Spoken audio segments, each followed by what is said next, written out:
What up, people? Man. You are live and direct on Petty Sports, the podcast, brought to you by King's Broadcasting Studios. It's your boy, the host, Mr. Famous Fees. They call me Facts. It's my man Adam to my left. Yo, holla at him. Oh, my goodness. Left. Oh, my goodness. Gary, you already know I was crazy about tonight's show. He came out with the NFL theme. Ladies and gentlemen, It is a packed show tonight. Make sure you call the show 678-871-9602. Hop in the chat. We are talking nothing but the NFL tonight. You've been hearing us for months and months. Wait till the NFL season gets here. Here we go, baby. Fees, please lay the slate on us tonight, man. It is epic. Oh, yeah. Y'all heard the intro. It's NFL all night long. It's that time. The preseason started up. The regular season is coming. We got breaking news for you today. Y'all heard what happened a little earlier, so we're going to drop that one to you off the top. We got to talk about these rookie quarterbacks. You know, they came out. They all had their debuts. We got to chop it up on that. There's some serious trade rumors, speculations, and we got a new segment for you we're going to drop on you called Petty Premonitions. So we really going to drop some heat on you today. Y'all need to go ahead and stay tuned. Keep it locked. Get your popcorn. Get your drink ready. If you play fantasy football, get your pen and your pad. We got all the hot info for you. Just like we told you last time before we got to come back on, we're going to talk about the wide receivers and the tight ends tonight. So, man, it's going to be packed. So, man, we're going to go off the top, right off the top of the head. Man, Tim Tebow got cut today. Was this what is the Tim Tebow separation from his longtime friend and old head coach Urban Meyer? Was it deserving? I mean, yeah. I mean, we saw the ugly block. It went viral all over Twitter. No effort at all. And, you know, Tebow's got me looking up here real silly because I said, give the dude a chance. And look, they gave him a chance, and he absolutely blew it. There was even a play, people aren't even talking about this, where Tebow was open in the field. And in the middle of the field, I want to say it was Chenault that literally jumped right in front of Tebow, took the pass. Like, nah, buddy, you don't need that. You've already embarrassed yourself for today. Yeah, I mean, it was absolutely warranted, man. And I mean, Tebow was humble per usual. Glad I was able to pursue a dream. Glad I got the opportunity, but it wasn't him. We knew it wasn't him, and it came to fruition. So, yeah, man, there it is for Tebow. Tim Tebow. I can't believe you actually sat on air and was over here lobbying for that guy. I told you he ain't deserved no chance before he got his chance, and he showed you. One preseason game and cut already. One preseason game. Yeah, it's awful, dude. It's horrible. He did better than that when he was on New England's roster for the preseason. He at least made it to like the third game before he got cut. Yeah, very ugly. Extremely ugly. I have no words for him. No excuses. No excuses. One target for 0 catches, and I would give him about 25% of a block. Not even. Oh, God, no. I give him 5 per 80. He nudged him with the corner of his helmet. It was ugly. It was a little shoulder roll type thing. I don't know what it looked like. He was posing for an Iron Man contest. He just rolled out for it. That was disgusting. I mean, dude, here's the thing. Like I said it before we got on air. Why does Tebow look so athletic? And he's not. Like, he looks like he should be out there throwing guys around, maybe not running at a 4.8 or whatever, but I mean, or maybe a 4.8. It ain't got to be a 4.6 or a 4.5. Like, it looks like the dude can play sports, and he simply can't. Don't judge a book by its cover. Tim Tebow, he is who he thought he was. He's a college football guy. That's it. Yeah. And it's even like, well, I mean, with the national championships, too. It's a little speculation around that. I mean, he did have rosters that are like, you're giving him all the credit. Yeah. Just like they sit up here and call him 2-time national champion. Like, bruh, Chris Leak won that national championship. He was the backup. Making my point there. What did he come in for, like a 2-point conversion or something? He had like one memorable play in that, and they act like he was the quarterback. He did not win that first one. Right. I mean, if we're going to do that, then how many, we got to acknowledge Jimmy G's Super Bowls because he sat on the bench and watched Brady win them? He's got a couple. God, no. Hell, Matt Castle has national championships. Oh, yeah. He didn't play, but he's got them, though. He sat behind Matt Leinart and Carson Palmer. He never took a snap, but he has those rings. Absolutely. Just like Wentz. Yeah. All of those guys. It's like, come on, bro. Why is Tim Tebow the only person who actually gets credit for winning a championship and not contributing to it? Yeah. Can't do that. Bruh. Cannot do that. One-time national champion. Thank you. That is it. One-time national champion, one-time preseason game player. It is over for Tim. His college stats aren't better than Matt Leinart's. Yeah, it's bad. But, it's just one of those things to ponder. We're not here to do that tonight, but think about it. Matt Leinart won, 2 national championships, played for a third, won a Heisman Trophy, was a runner-up behind Reggie Bush the next year. Hey, he did just as much as Tim. But we're not going to stay on Tim Tebow. We're going to talk about some real quarterbacks now. Yes. The NFL actually did have some real quarterbacks play football. So we got to talk about the most electrifying of what we actually saw this weekend.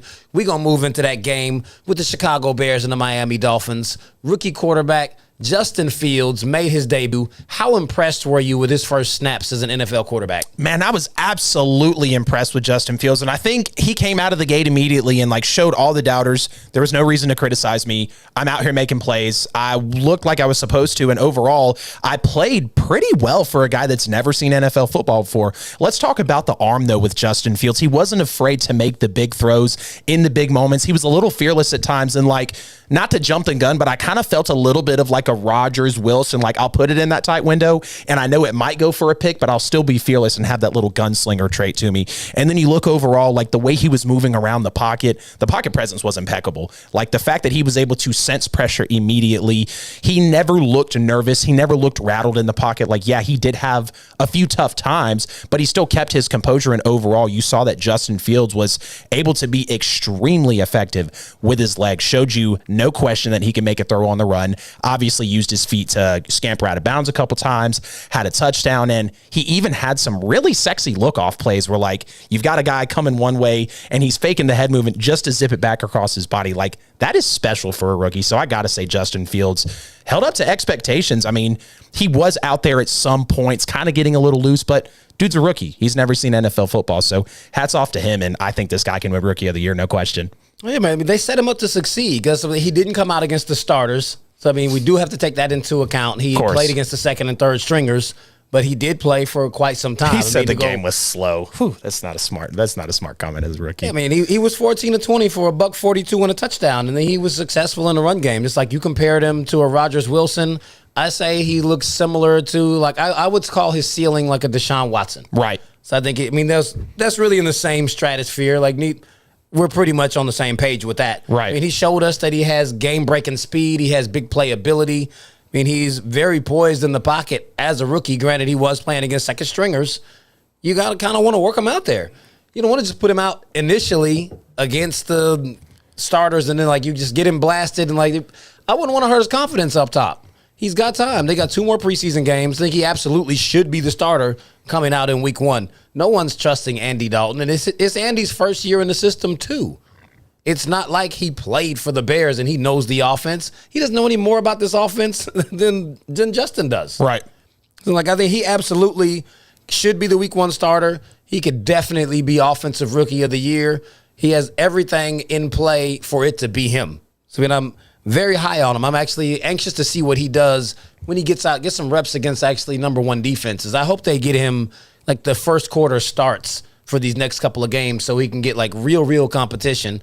Not to say that he didn't play against anybody, right? But get out there against the ones and let me see how you look, because a lot of guys got a bad rap in this first game because they played a couple of series against the number 1 defenses and then the backups came in and looked good. Correct. Yeah, if there's 2 things I can take away from Justin Fields' first, NFL snaps, it's got to be the great pocket presence and the fact that he's not afraid to take advantage of an opportunity with a tight throw. So I think Justin Fields is going to light it up, and Nagy's on the hot seat if Fields isn't out there week 1 instead of Andy Dalton. Absolutely. No question about it. Fields has to be out there. This dude's going to be lighting it up this year in the NFL, and if you're not watching, you're totally missing out on impeccable talent.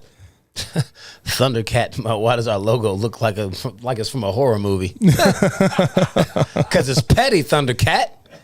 Actually, that's not what it says. I'm not even going to repeat what it says. Hey, you're doing great, Fees. You're doing just fine. I mispronounced it on purpose. You're doing just fine there, Fees. Facebook fam, how are we doing? I'm trying to hop into the chat, see what's up with you guys. Then Justin does. Absolutely, man. So we'll move on to the next rookie quarterback. Made his debut. What are your takeaways from Trey Lance's first snaps as an NFL quarterback? So, of course, we all saw, the 80-yard touchdown right out of the gate. But I feel like that was the only true highlight from Trey Lance, because let's just call it how it was. That was a beautiful throw. I'll absolutely give it to him. But overall, the guy really did look sloppy, and it looks like he hasn't played football in almost 2 years, but that's natural. I wasn't expecting a Trey Lance to absolutely light it up and come out there and throw for 200 yards or scramble all over the place. Like, he looked really how he was supposed to. And then you talk about his vision. I think he played with nice hesitation, but you saw that him staging those big throws a little early on in the possessions, like, he was ready for the downfield throw, and he got that with the 80-yard pass. But you look at some more of the downfield throws, they were pretty errant, pretty inaccurate, and overall you can tell that he's just a little too amped up for the moment. But again, this isn't a surprise from Trey Lance. This guy has a lot of fine-tuning to do, and all the pressure is on San Francisco. I mean, you move mountains for this guy, number 3 pick, Fields was on the board. I mean, you had all the disposal at your hand after moving mountains, and you take Trey Lance, and I don't think he's going to be bad. We've talked about what Trey Lance can be, but if there's one thing I will say that was a huge red flag to me, he looked afraid to move in the game. Like, whenever the pocket collapsed, dude had no pocket presence whatsoever, couldn't pick up pressure in his face, couldn't see the blocks collapsing, and overall, I felt like if he did see the blitz, it was just an immediate collapse. He didn't trust his mobility. He didn't trust to get out of the pocket and try to be off script like like a Zach Wilson or like a Justin Fields showed us over the weekend. So was a little concerning, but I mean, Trey Lance has a lot of work to do, so I'm not going to be super speculative about the kid.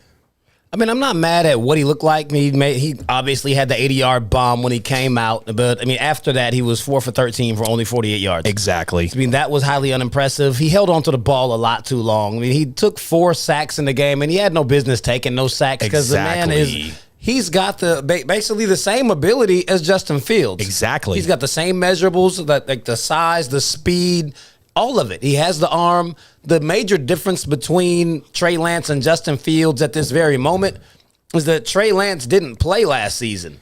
He's rusty.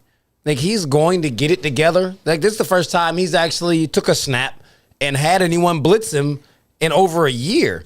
So, I think it's just like trying to get back into the flow of it. And the fact that they've got Jimmy G out there and Jimmy is healthy, no one's expecting Trey to come out here and play right now. Exactly. I mean, Trey can wait half the season, if not the whole season, because, I mean, with a healthy Jimmy G, we've seen how far San Francisco can go. Exactly. So all of those guys can save their jobs so long as Jimmy is healthy. And if Jimmy does get hurt, which he oftentimes does, hopefully for Trey, it'll be a little deeper into the season where he'll have had a lot of time to get reps in practice, get out there, learn the preparations, and then start to actually incorporate his own style into the game.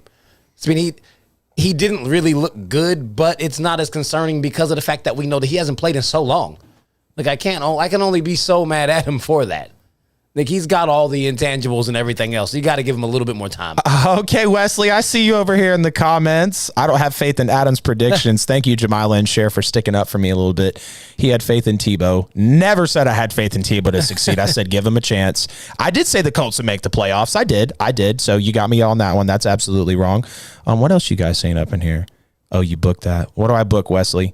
You got to tell me, man. I need more context. Either way, yeah, you got me on those couple things. But I did not have faith in Tebow, so do not get that twisted, sir. Wesley just spit fire. We're going to get there. We haven't made it to Mac yet. Relax. Mackie Mac. Yeah, Mr. Jones. But yeah, man, I think Trey Lance will be fine. Yeah.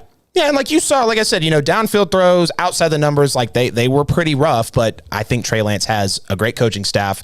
He's in a good culture. This is a team that was already primed for the Super Bowl before they drafted him. So just imagine if he is a Justin Herbert or if he is a Mahomes, first year seeing the field. Like, how crazy would it be?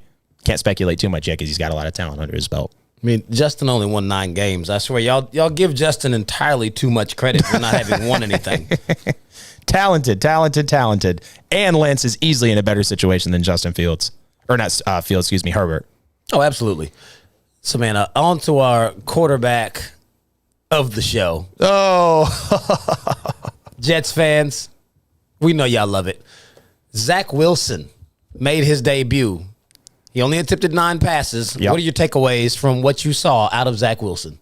I got to give it to the kid. The accuracy and the consistency with the delivery, it actually really surprised me. And I know this is preseason, but just the first snaps in general, seeing his first live action, like he didn't look timid. He didn't look afraid. He's got a quick release. But again, these are things that we saw at BYU. And I'm not going to say he looked fantastic or he was impeccable or had a Justin Fields type of performance. I mean, we're all talking about preseason at the end of the day, but with Zach Wilson and what he showed on the tape, I mean, there are some takeaways. I think he was pretty confident. He didn't have any mistakes. There weren't any really bad throws, and he didn't fumble like you saw some of these quarterbacks, in the preseason. No bad throws. There wasn't a lot of them. There really wasn't, like throws that would really make you win. Exactly. So, I mean, we're speculating off what? I think 2 minutes of highlights. Exactly. 9 passes, not a lot of snaps at all. But then you talk about your vision. I think he was a tad bit late on some of his reads. It did look like he was staring a little bit on some of those progressions. But, I mean, first action, he's going to get better with that. And if he doesn't, I mean, that will be an absolute, pit for turnovers, pit for interceptions, and just bad reads, a lot of tough passes. And the mobility, I feel like he has, a tiny bit of Kyler to him. Now, he's not going to be that great in the NFL, but if we're talking about size and just release of the football, it's Kyler Murray all day. He absolutely just flies the football out. Now, whether it's going to go 60, 70 yards down the field like a Watson or a Mahomes, that's a different question. Whether he's going to be a Kyler Murray, that's not a question at all, but he does show some of those traits. So Zach Wilson did have positives, and I think Jets fans are going to be all over it. I mean, you almost lost me. You said a little bit of Kyler because you opened up with mobility when you mentioned Kyler. I was like, excuse me? Talk about the way he moves around outside of the pocket, not the way Kyler dashes ahead of the line of scrimmage. Absolutely not. Kyler Murray is the second best running quarterback in the NFL. I'm like, come on now. But, I mean, no, I'm not completely just going to blast Zach Wilson. I mean, he only threw 9 passes. He completed 6 of them. Granted, 3 of them were just underneath routes. I mean, they were very easy throws just to kind of get him into the flow of the game. He made 2 very good tight window passes, which I think, one of you Jets fans must have actually tuned him into Petty Sports to let him know that we were on him about that. He was throwing some 50-50 snags that he was going to handle. I'm going to show you that I can squeeze these 50-50 balls in there. But those 3 incompletions that he threw, 2 of them were actually absolutely terrible balls he threw. Just way off target, in the dirt. One of them I'll give him a pass for because I feel like that was pass interference and they didn't call it. So when you look at the play, it looks horrible. But when you look at it again, you're like, oh, they easily could have called that. He threw the ball to where the receiver was going, and the DB just kind of jumped in front of him and held him there. So that wasn't his fault. That actually could have been an interception. Yeah. The other 2 balls were bad, though. And, I mean, we're only talking about a 9-throw sample. Right. So you better hit me with some math. He didn't give us much. Right. Yeah, he didn't give us enough to make a full assessment. So, I mean, Jets fans, calm down, pump your brakes. He didn't throw any touchdowns. He didn't take off and run not one single time. Right. He didn't play enough to even give you that much. And I know you'll still try to kill us. He looked great. No, he didn't. He looked all right. Yeah. That's the best I can give him. Yeah. I'm there with you, bro. Oh, yeah. Yeah, it looks like we still got a few minutes before we hit the next break. So what we're going to do is just jump on to the next one because our boy Wesley has already asked about him. So it's time for who? Mac Jones. Mac. That guy. Man, we saw Mac on Thursday night in his debut against the Washington football team. He actually played quite a bit. What are your takeaways from Mac? Mac Jones overall, I mean, he looked pretty calm, looked pretty consistent, didn't look like he was really off of his game, held up in the pocket well, kept his eyes down the field. And if there's one thing I can say is, one thing that I did find was a little rugged about his game was the follow through and the release. I don't feel like his form is really all the way there yet, but we did see that a little bit as well at Alabama. We got a little off script because we know he's not a super mobile guy, but he did happen to scramble for a first down. So, when he wants to move, he can, but he's not going to have it as a first resort. Don't bank on him to have any sort of presence in that factor. But I think over time he does clean up, the form, like I mentioned. But then you talk about the vision, changing protection at the line, being a rookie. And again, we saw him do that at Alabama, but knowing that he's still confident enough to change his protection and it was effective for New England in the preseason. Yeah. Hopefully that does carry over and you'll get us, sort of a continuity, a wise guy at the quarterback position. You're not getting too much of a drop off, rather, going from Brady and then had Cam, who's still a very knowledgeable guy, but you were able to keep that same culture in a smart quarterback. And then, at the end of the day, he's not camping on his players. I don't feel like I really see him moving his head well, and he's not just going to camp on some of those receivers like we saw at Alabama. And he didn't necessarily do that with the Tide, but he had all the reason to because he's having these superstar receivers. Well, welcome to the NFL. Your coverage is way tighter. So overall, Mac Jones, I think he can be a guy that can go and win you 9, 10, and 11 games behind a New England defense, but I don't think he's going to be a franchise guy. But we'll see what happens. I mean, the Patriots saw something in him, so there is promise there for the team. Yeah, I mean, as far as a franchise guy, that's yet to be seen. Just we got to look to see how he develops. So what he looks like at this very moment is a very effective game manager. I mean, with the type of defense that we have, he's not going to be expected to play right away. I know there's a lot of folks, even Wesley, sitting there in the chat that are like, "Yeah, let's talk about how he's going to take Cam's job." He didn't play against he did not play against the first team defense. There was no Chase Young on the field when Mac Jones was playing. He went 13 to 19, and he only threw for 87 yards because he threw a lot of short passes. Like he was throwing screens and slants, crossing routes. He only attempted 2 deep balls. One of them under pressure. He overshot his receiver. I think he threw it to Gunner. He overshot him by about a yard. Like it was close, but he got hit as he threw it. Yep. The other one, he threw it in the end zone, and it was a drop. It should have actually been a touchdown. Right. I mean, his 2 attempts on the deep balls were not bad. I mean, he definitely has the presence at the line of scrimmage to, just like you were alluding to, he changes the actual blocking schemes. He goes through progressions very well. He's just not a game-breaking quarterback. Exactly. Unless you get him those kind of weapons, then that's really not what he's going to be. Right. But he looks like he can actually come in and command an offense so long as that's all you're asking of him. He does protect the football, so you don't have to worry about that. Yep. And even to his mobility, he's very slow. I mean, nobody's actually ever accused him of being a quick guy, but he has enough pocket presence where he did step up and get a little quick 2-yard first down run. Yep. So like even being that slow, he understands the situation well enough to be like, I can get right there before y'all get to me. Right. So, I mean, he's effective enough, and he's going to have plenty of time to sit back there and groom. He's not playing this year. I've been trying to tell you guys. Y'all don't listen. Right. Now, I agree with you. Cam is the starter. Mac will play next year. Yeah. He's just going to get a whole year to soak everything up and learn. Absolutely. And you mentioned him being a game manager. He's got some of those qualities, accuracy, not being afraid of the tight throws, the hesitation. And you even alluded, I think he kind of silenced the doubters with the couple of deep throws that, yes, were incomplete. But like Mac showed you, hey, if I see my targets, I'm going to let it rip, And even if the coverage is tight, because the dudes weren't wide open, I respect the throws from Mac. He's got a lot of improvement to go, though. Both of them were tightly covered. Right. I mean, the drop touchdown, he dropped it right in his hands. Literally. He caught that. Yeah, that was a great throw from Mac Jones. And everybody was hype about that, rightfully so. Yes, I mean, he definitely had a good debut. Right. I mean, there's some promise there, especially knowing that we don't have to actually watch him play week 1. Right. Shouldn't. Absolutely not. So, yeah, man. There we go. It's about that time. It's 8:24 p.m. and y'all know what it is. We always got to pay homage to the late, great Kobe Bean, even during football season. Doesn't matter. So his birthday is coming up on Monday, right along with yours truly. Count us down. I had to slip that in there. In 3, 2, 1, Kobe.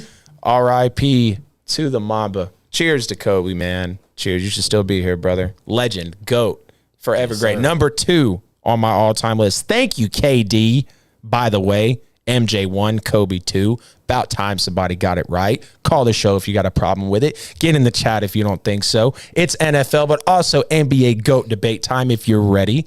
Back to the program fees. Oh, absolutely, man. I mean, I'll argue you down about that thing.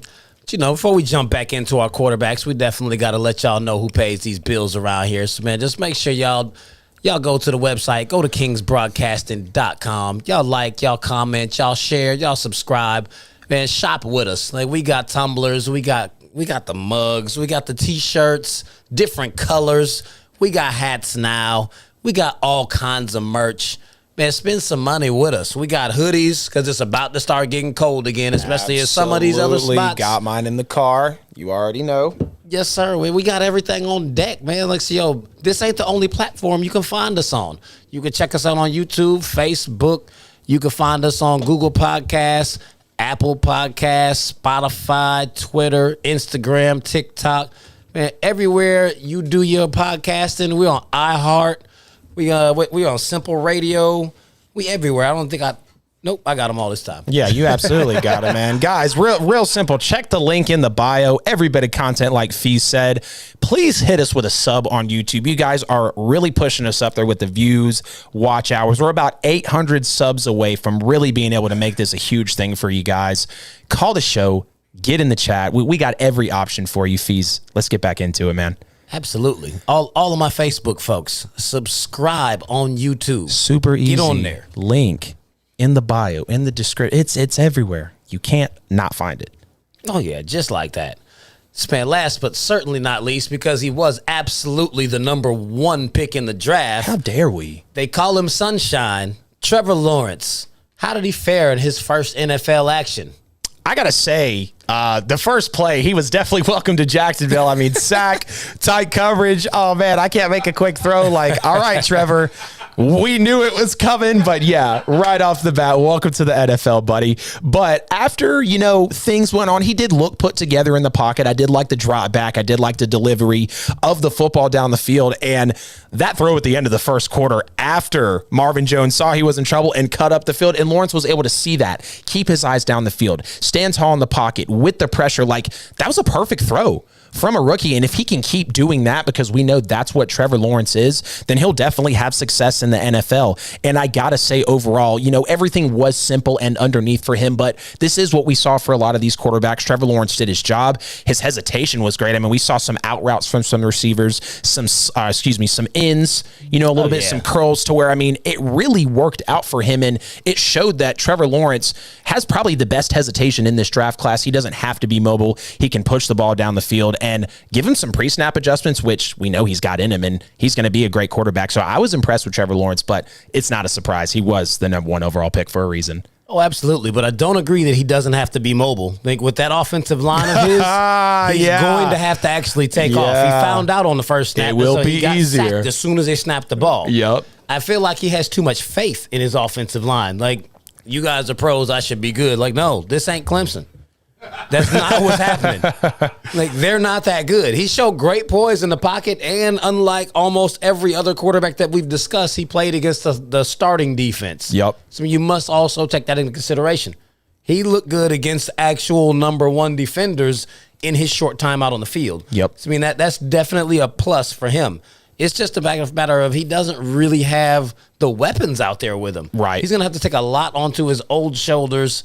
It's going to have to be a gargantuan effort from him, Urban Meyer, and everyone else around there to actually bring that together. They've got to get him time. I mean, they've got a long way to go, but it's just as far as where I'm going to call him Justin Fields again. So as far as what Trevor Lawrence actually looks like, he was good. He's everything that what we thought he was. And I don't think his numbers are probably going to reflect it all season long because he just doesn't have the team around him to support it. So, I mean, it's going to be a long campaign. I'll just be interested to see how he's able to mentally cope with the fact that he's only lost like 2 games in the past 5 years or some craziness like that, because he didn't lose any in high school either. Right. He only lost 2 games in college his entire National career. championship games. Yeah. Like, go figure. Oh, I lost in the biggest stage of them all. Oh, what was me? Yes, I mean, that right there might be something that is like an obstacle for him. But I mean, outside of that, if he's able to keep his calm while they figure out how to build a team around him, then I think he could be good for a long time. But it's going to be all about his mental and his progressions and how he's able to actually just keep everything level and not let it get to him, the fact that you're no longer winning. 100%. And we know the quarterback is a mental position. And I mean, he's already dealing with, guy that he believed in being cut. I don't think it'll really affect him. But we heard the comments about Tebow. I don't think Lawrence is naive, though, to buy into it. But it is a big mental sport, and we'll see how he fares over the season. Yeah, I mean, I think probably the whole Tebow thing was it was just purely out of respect. That's what I would say about that. Kevin, LeBron at 2? I mean, he had to laugh behind it because he's not serious. Kevin. It says Trey Lance is definitely going to be the best rookie. What, Trey Lance is the least likely to play. Yeah, that is true, Carlos. Sorry, man. Appreciate you tuning in, by the way, brother. Knew you were going to show up. But, yeah, he does have the best coach. No question that he has the best coach. But no, yeah, he doesn't. Kyle Shanahan? Mac Jones is playing for Bill Belichick. Sit down somewhere. Oh, come on, bro. He's not better than him. At this point in the game? He said he's at this point in the game. The best with coach. The talent. Absolutely not. With the talent. He doesn't have the best coach. With the recent success. You're talking about the team. Better. Best coach. Excuse me, let's change the word better coach. Look what you did, Carlos. Better coach. In no way, shape, or form on any planet you live on are you about to tell me that Kyle Shanahan is better than Bill Belichick? At this moment, yes. Not overall, but at this moment, yes. Even at this moment, how many games did San Francisco win last year? Are you going to tell me that they had injuries? Because we're not going to act like New England didn't either, and they didn't lose the greatest quarterback of all time. Right. What was San Francisco's record? I hear you, buddy. Yeah, miss me with Kyle Shanahan. Not giving you that. Carlos, look what you did, bro. Gotta win something. Look what you did. You hopped up in here, man. Oh, my goodness. Ridiculous. Nigga, you made me forget what I was even talking about. Yeah, man, where were you? Man, we were talking about Trevor Lawrence, so we're going to move on. We got bigger fish to fry because it's a wide receiver that's requested a trade. So we got to jump in on this one. It could be hot. So Seahawks fans, I need y'all to dial in. Yes. Because that is going to be the destination of choice for the night. Should Saints wide receiver Michael Thomas actually be getting calls from the Seattle Seahawks about coming over there to help Russ cook? Man, so as hard as you just fought for Shanahan, not over Belichick, I'm saying absolutely not. Doubling down on this here. I think this would be a huge waste of time for Seattle. They don't play small like New Orleans does. We've seen over the years, New Orleans has been a team that struggled to get cheap touchdowns, that struggled to make big plays down the field. Like, they are not a big chunk team like Seattle is, like a Lockett, like a Russell Wilson over Drew Brees, like a Metcalf. Like, we've seen what Seattle has turned into recently. But let's take a look at some of the numbers. The last 3 seasons in the NFL, Drew Brees was 3rd, 5th, and 8th worst in intended air yards. Flip over to Russell Wilson. He has been the 5th, 4th, and 13th best in the NFL in intended air yards. So there's an absolute night and day difference. It shows you Russell Wilson pushes the ball down the field. Drew Brees doesn't. We saw it all day. Intended air yards? Yeah. In other words, Kind of a nerd status. I don't know what it means, but it's ridiculous. Right. I've never heard anyone reference it. Like, right. Well, you have completed. I wanted to throw that far. Right. Really? I intended to. So, yes, there's intended air yards and then there's completed air yards. I was going to go back and forth between either one, but there really wasn't a major difference because the leap was night and day, like I'm trying to compare here with Brees and Russell Wilson. But another thing is, being in the NFC West, how would you effectively incorporate a Michael Thomas into that system? Are you going to slow down? Are you going to play short now with a team that equally the entire division is surging towards the top to get better season after season after season? Like, do people understand the entire NFC West can make the playoffs if things fall right with the length of the season and the competition that is in that division? So I think bringing in Michael Thomas just really takes a step back for them. Big contract. You're talking about a guy who's got a big ego at the moment, and I hate to say it as a Saints fan, but the Saints are putting up with a lot from him, and it kind of pisses me off because every time you see something with the Saints, Michael Thomas is always trying to throw a curveball to kind of manipulate the situation or favor himself, and that's just been the rap recently. So I got to say, Seattle, stay away from this. I think you can get really a better receiver with a better head in free agency at this point, especially with injuries. I mean, absolutely not. I mean, he's not even going to miss that much time in the beginning, but I think they absolutely quarter should. Of the season, they absolutely should make that phone call. I mean, they're basically in Super Bowl or bust mode right now. Like, they're going to end up starting to blow it up if they don't win shortly. Yep. Their window is closing, and it's been closing for quite some time. Russ is complaining about cooking. They do go deep a lot, but I don't understand how you could think that it would be a bad thing to bring in a top flight wide receiver like Michael Thomas. If you have someone that is excellent at the underneath routes, he now has another option. Russ may not have to hold on to the ball so long. He holds on to the ball and waits for his deep wide receivers to get open because his wide receivers are just straight up deep ball wide receivers. Yep. They don't run the underneath routes. He'll get plenty of work out of Russ if he's able to get open and be an outlet, and now he can start chopping them down underneath. It will open everything up. I mean, it would be an excellent move for them, period. I mean, you're talking about the issues that he had out there just as far as his attitude, but the dude was just coming off, like, outside of last season where he was hurt and only played in 7 games. Averaging 118 touches. He came off of back-to-back 125-plus receiving seasons with 1,400-plus yards.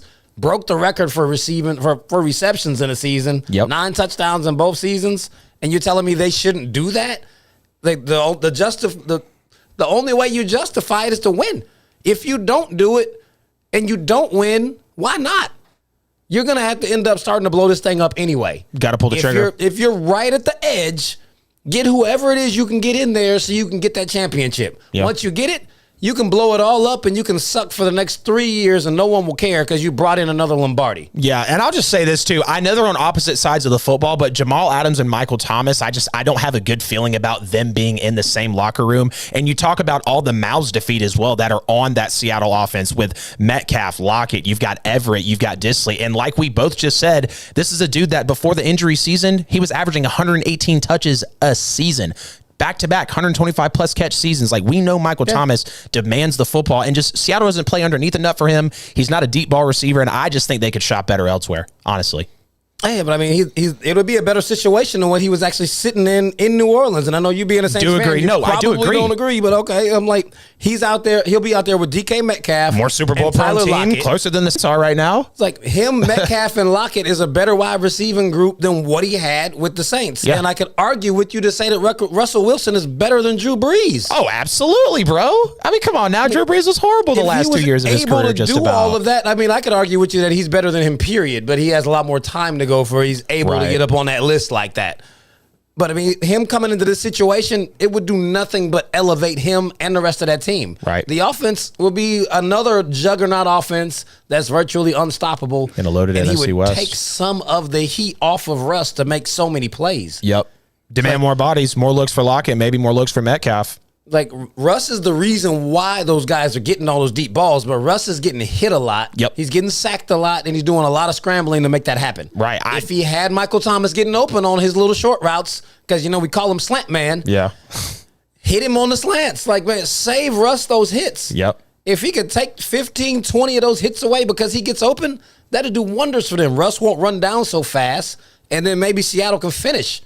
If Seahawks are smart, they'll make a call for Ryan Ramczyk, not Michael Thomas. They need O-line more than they need receiver. I mean, you just mentioned that there. Russ getting beat up. If they went and spent on Michael Thomas just for piss-poor performance, they would think all day about an offensive lineman. And I just don't think the Seahawks want to take that risk in a loaded division, like you said, basically being in a Super Bowl or bust, factor right now. Yeah, I mean, I think they should all the way do it. So, I mean, y'all hit us up in the comments. Let us know what you think about that. I see Carlos doesn't like anybody that doesn't play for his team. Nobody wants Michael Thomas right now, bro. His injury is scary, and he's a crybaby. Oh, I agree. my God. I agree, absolutely, because high ankle sprain, got rolled on last year. You don't know if he was ignoring, the training staff or if he was just being Michael Thomas again, being a diva. But either way, he's going to miss a quarter of the season. And, I mean, we're going to get into fantasy later. I'm staying away from that guy in fantasy. I am not touching Michael Thomas in fantasy this year. Don't depend on him for anything. So that's even more of a reason for the Seahawks not to take him. What? Nope. Michael Thomas knew this was his way out. He knew Drew Brees was leaving. He's like, I got to take the ankle. Let me get my money. Like, I got to spend 4 years with Taysom or Jameis? Oh, my God. Give me my money. He's like, let me just wait an extra couple of months to get this surgery and then force my way out. Give me my money. It doesn't seem a whole lot different than the Julio situation. Y'all wasn't calling him a crybaby. Oh, well, so what's crazy is, some Falcons fans were kind of saying, little bit of the and I didn't agree about the diva comparisons, because what was funny is they couldn't really come forward with any concrete examples of how Julio was a diva. I was like, dude has potential to be third best wide receiver of all time. He's not a diva. Much, he wants to win. No, it's not much at all. It Julio is. Jones is arguably the most physical receiver we've seen outside of Calvin and Randy Moss. T.O., he played. Not as physical as Julio Jones. I'll give you the touchdowns, absolutely. Julio is a possession receiver. No way I'm going to give him third all time. I could. Be up in the top 10, but third, no. Where would you put him? Just real quick off the top. I'm not going to hold you to it crazy. I mean, off the top of my head, maybe I would give him maybe like 6th or 7th. Respectable. And that's just not really actually going down a full mental Rolodex, but no way he's getting third. I mean, between Rice, Moss, and T.O., not happening. I'll go 4. Can't put Calvin over Julio. What? Rice, Moss, Calvin, Julio. Top 4. What? Yeah, you heard me, sir. You heard me. Can we have someone call the show, please? Debates tonight. Debates. Going back and forth. Carlos is starting stuff up in the chat room, but nobody wants to call the show. He better than Larry Fitzgerald? Who's that? Who? What? Julio. Is Julio better than Larry Fitzgerald? That's kind of unfair to compare. I mean, if you said all time, then nobody's unfair. You just said he was better than everybody outside. Is Julio, like, we just talking about talent? You said top 3 all time. You pretty much put everything into play. You can't now pre-qualify it again. Yeah. So, yes, better than Larry Fitzgerald. Yes. More physical, bigger body, making a catch. I just still can't give him that. I mean, I understand. He's just an unstoppable receiver. He was the best receiver in the NFL for a decade. And I know Larry was too, but Larry wasn't a big play guy like Julio was. Julio streaked you 60, 70 yards down the field. That wasn't Larry. Julio can't score touchdowns. Yeah, we know. Can't score touchdowns. We can't dismiss touchdowns. Matt Ryan likes his tight ends, though. Come on now. Russell Gage, Olamide Zaccheaus, Ridley was catching touchdowns. All of those yards and not scoring touchdowns, that's not Matt Ryan's fault. He's not getting in there. Correct, because he's not being thrown to. Julio was attracting all the bodies to go to a Ridley, to go to a Gage, to go to a Kyle Pitts. So then again, we turn around and say you can't dismiss his lack of touchdowns to say he's better than everybody because his quarterback wasn't throwing him the ball. But that doesn't even make sense. But don't you think if the football was thrown his way, he would get in the end zone? Well, Julio Jones doesn't get red zone targets. When we have a discussion about greatest of all time or top 3 or 4, there's no ifs. Yeah. I'm not entertaining We're anything talking about talent, though. Talent. If you don't get the shot, how can you justify that? I'm not entertaining anything that didn't happen. We're talking about top 3 of all time. Ain't no ifs. He can still be up there, though. Absolutely. He's not. He's not thrown to in the red zone. You can't discount a guy for something that he doesn't get the chance for. Whose fault is that? Matt Ryan's. It's not Julio's. Well, Julio demands 2-3 bodies in the red zone. That's why he doesn't get thrown towards. I mean, hey, he didn't win. I mean, he didn't. Watch Julio Jones score 10 touchdowns this year. Watch that. No. We'll get to that when we get to our fantasy wide receivers. We got a lot coming. Heated show tonight, guys. Loving the NFL. Let's keep it rolling, man. Yeah, man. We can't get anybody to hit this line, though. I know. They're scared, dude. We're not that big and bad, guys. We're just having fun on the show. Come on. Appreciate y'all in the chat room, though. Y'all are doing great in the chat room. Got some live viewers tonight. Oh, my y'all are God. amazing. This guy. Somebody, we're going to block Wesley. Vrabel's better than Shanahan and Belichick as of right now. Oh my goodness. For anyone who's your first time tuning in, Wesley Davis thinks that the Tennessee Titans are going to go 17-0 and then win the next 3 games to have a historic 20-0 season, and no one should ever speak against Tennessee. It's ridiculous. The Tennessee Titans are a good football team, but they're not that good, man. Sit down somewhere. Correct. Yeah, Tennessee Titans they're playing in one of the worst divisions in football. I mean, if they win the division, it's not really impressive because now the Colts don't have a quarterback. It's the Titans were close because of a little surge from Derrick Henry, came back to earth, figured out, yes, Julio was there, but again, risky injuries. I don't know, dude. So DeAndre asks, Graham, appreciate the question, man. Of the first-year quarterbacks, who makes that improvement for preseason week 2? I got to say it's Trey Lance. I think Trey Lance obviously has the most to prove. I think he sees more time. And, I mean, he's already seen his first level of action. So, if anything, he's just going to go watch the tape, get into the film room with Shanahan, and at the end of the day, just come out and improve, be better, be more put together. And he just needs time, reps. I mean, get the dude throwing 2,000 footballs a day if you want some real improvement. So I think Trey Lance has the most to prove in week 2. Yeah, I mean, I can agree with that just from the mere fact that Trey Lance has the most actual improvement available. Right. Everyone else looked fairly decent. They look crisp. I mean, some of them didn't get very many reps, but Zach Wilson and Trevor Lawrence didn't get reps, but they looked decent in the little short time that they were out there. He's got more to come up from, so it's definitely going to be him. Right. He'll probably get more playing time.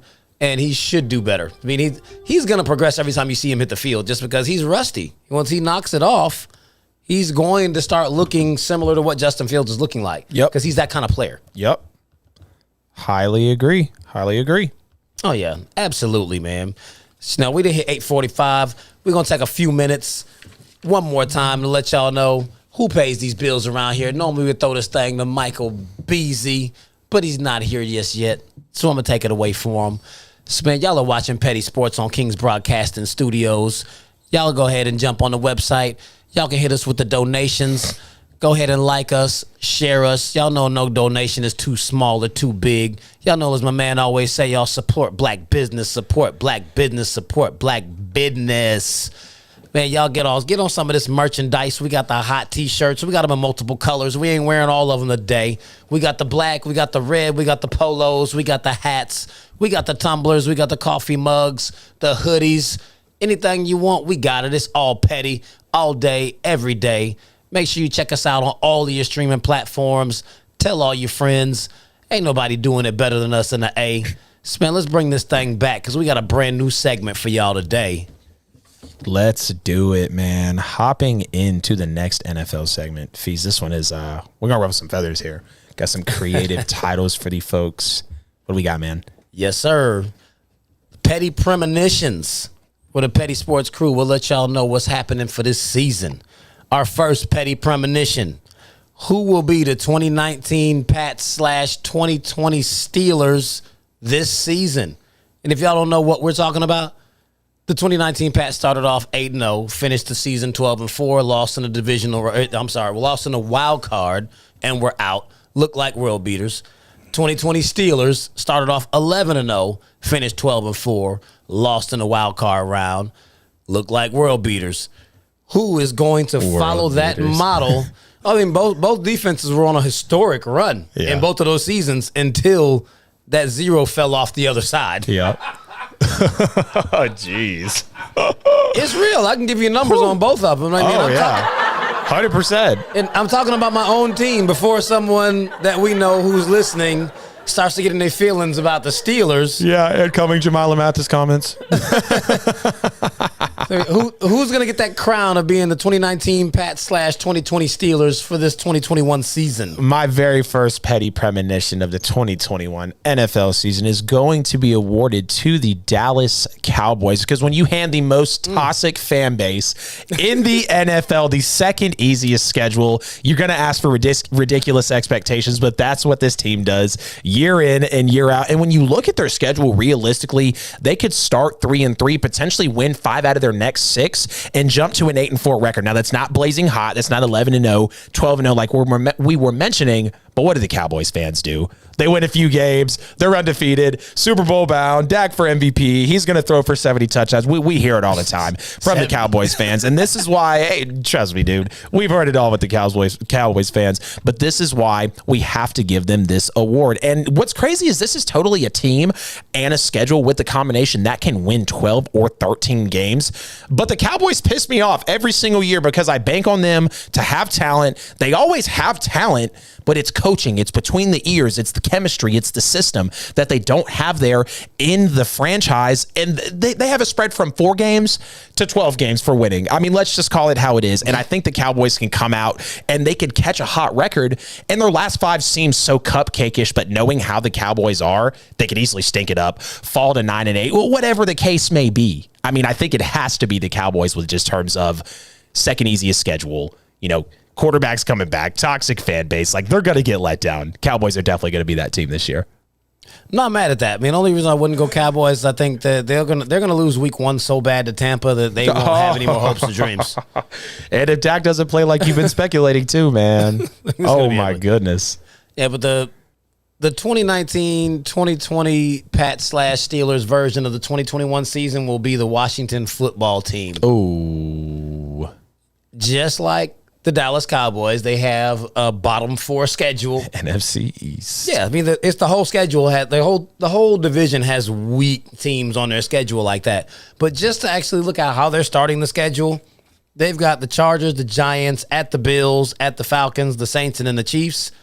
That is well within the Fitzmagic Shanahan and Belichick as of right now. Fitzmagic usually will give you 4 to 6 lights out games to start a season. Yep. And then he falls off. That glass slipper comes off.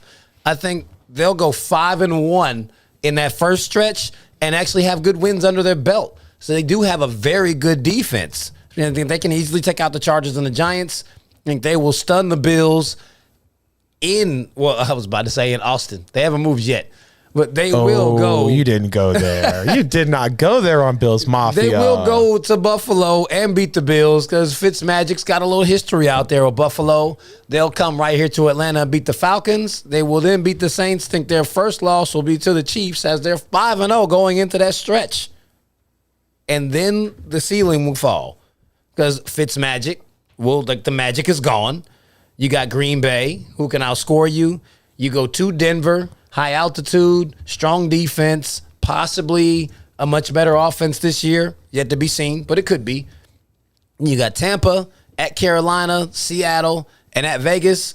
I think their record is going to fall in their second half stretch, but they will start off the season similar to how they did before Alex Smith got hurt. They were 6-2 leading the division. He got hurt, and they only won one more game the rest of the season. Yep. So, I mean, it's going to be something like that. I think that the Washington football team will be the one to come out guns blazing and fall off the cliff. I could totally see it, especially with the expectations. Huge defense. They feel excited. I mean, football team fans were blasting us on YouTube, dude, when we put out the prediction. And it's like, dude, you really trust in a quarterback playing for his umpteenth team in his 15-plus year career? It's like 11. Is it? Yeah. God, I thought it was like 9. 11? No, he's definitely in the double digits. I believe it's 11 if I'm not mistaken. Yeah. I mean, just like when you've got budding stars, Antonio Gibson, Terry McLaurin, Chase Young, like your O-line, and y'all totally roast me on the O-line, and you absolutely got me there. Y'all do have a great O-line for Washington, so that just adds to it. And you go out and get Fitzpatrick. Like, Chicago was right next to you in the draft, and they made a hell of a leap. Stole the first round, stole the draft. You were right there, too. Didn't do anything. So I got to agree with you, Fees. Absolutely. Yeah, I can absolutely see that coming from them. So, I mean, our next petty premonition. Told you, we getting it in for you this time. Yes. All NFL show today. Loaded. Let's go. Which team will overpromise and underdeliver this season? This was a tough one, man. I saw some people saying the Saints, some people saying the Chargers. And I feel like those teams are going to kind of land where they're supposed to. But if we're talking about a team that does have some questions, especially around the quarterback position, but the defense is kind of there again, let's take a look at the Miami Dolphins. A lot of speculation is on Tua. They did set out to make the offense better. You know, they went and got Jalen Waddle, big home run hitter, brought in a veteran in Fuller, and they do have now a solid receiving core for Tua, so there's no excuses that he doesn't have weapons. Gesicki's a great security blanket. Like, he's got great fantasy value, so he's going to bring you production at a young age, too. Like, he's a top tight end in the NFL, so we cannot say any longer that Tua doesn't have people around him. And when you combine that with the 5th easiest schedule in the NFL, and Brian Flores did go from 5 to 10 plus wins in his season, or I think it was 5 to, they were 10-6, correct? Yeah. So it went from 5 to 10 wins, doubling his wins. There's big expectations there. And then when you project them at 9 wins, I just like that's a lot for a team that, I mean, like, you don't know what Tua's going to bring. Now, I have faith in him. I've liked Tua since college. I liked him coming in. I think he would have been the number 1 overall pick if he wasn't hurt. Like, we know Tua's talented, but at the end of the day, there's a lot of speculation. He's got to show it with the arm, and he's got the weapons now. All eyes are on him. I think they overpromise, though, and definitely underdeliver on the season. And I think they can miss the playoffs, to be honest, in that AFC division that did get significantly better in the offseason, even with the Jets.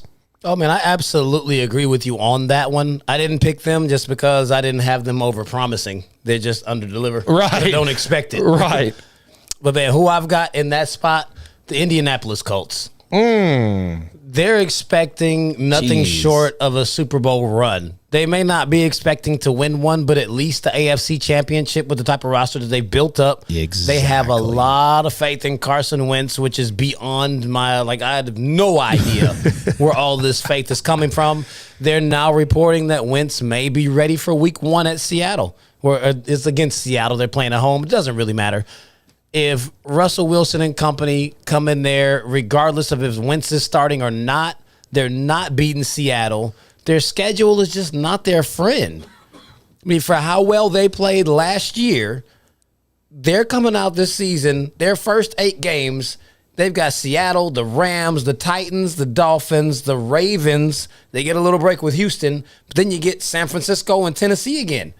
They're going to start off the season 2-6. I don't care who their quarterback is. and they might not beat Miami in South Beach. Right. So they could be 1-7. That's going to be the end of the year for them. Yep. Doesn't matter how they rebound on the other side. You're not going to win all the rest of the games. Nope. So, I mean, that'll be a wrap.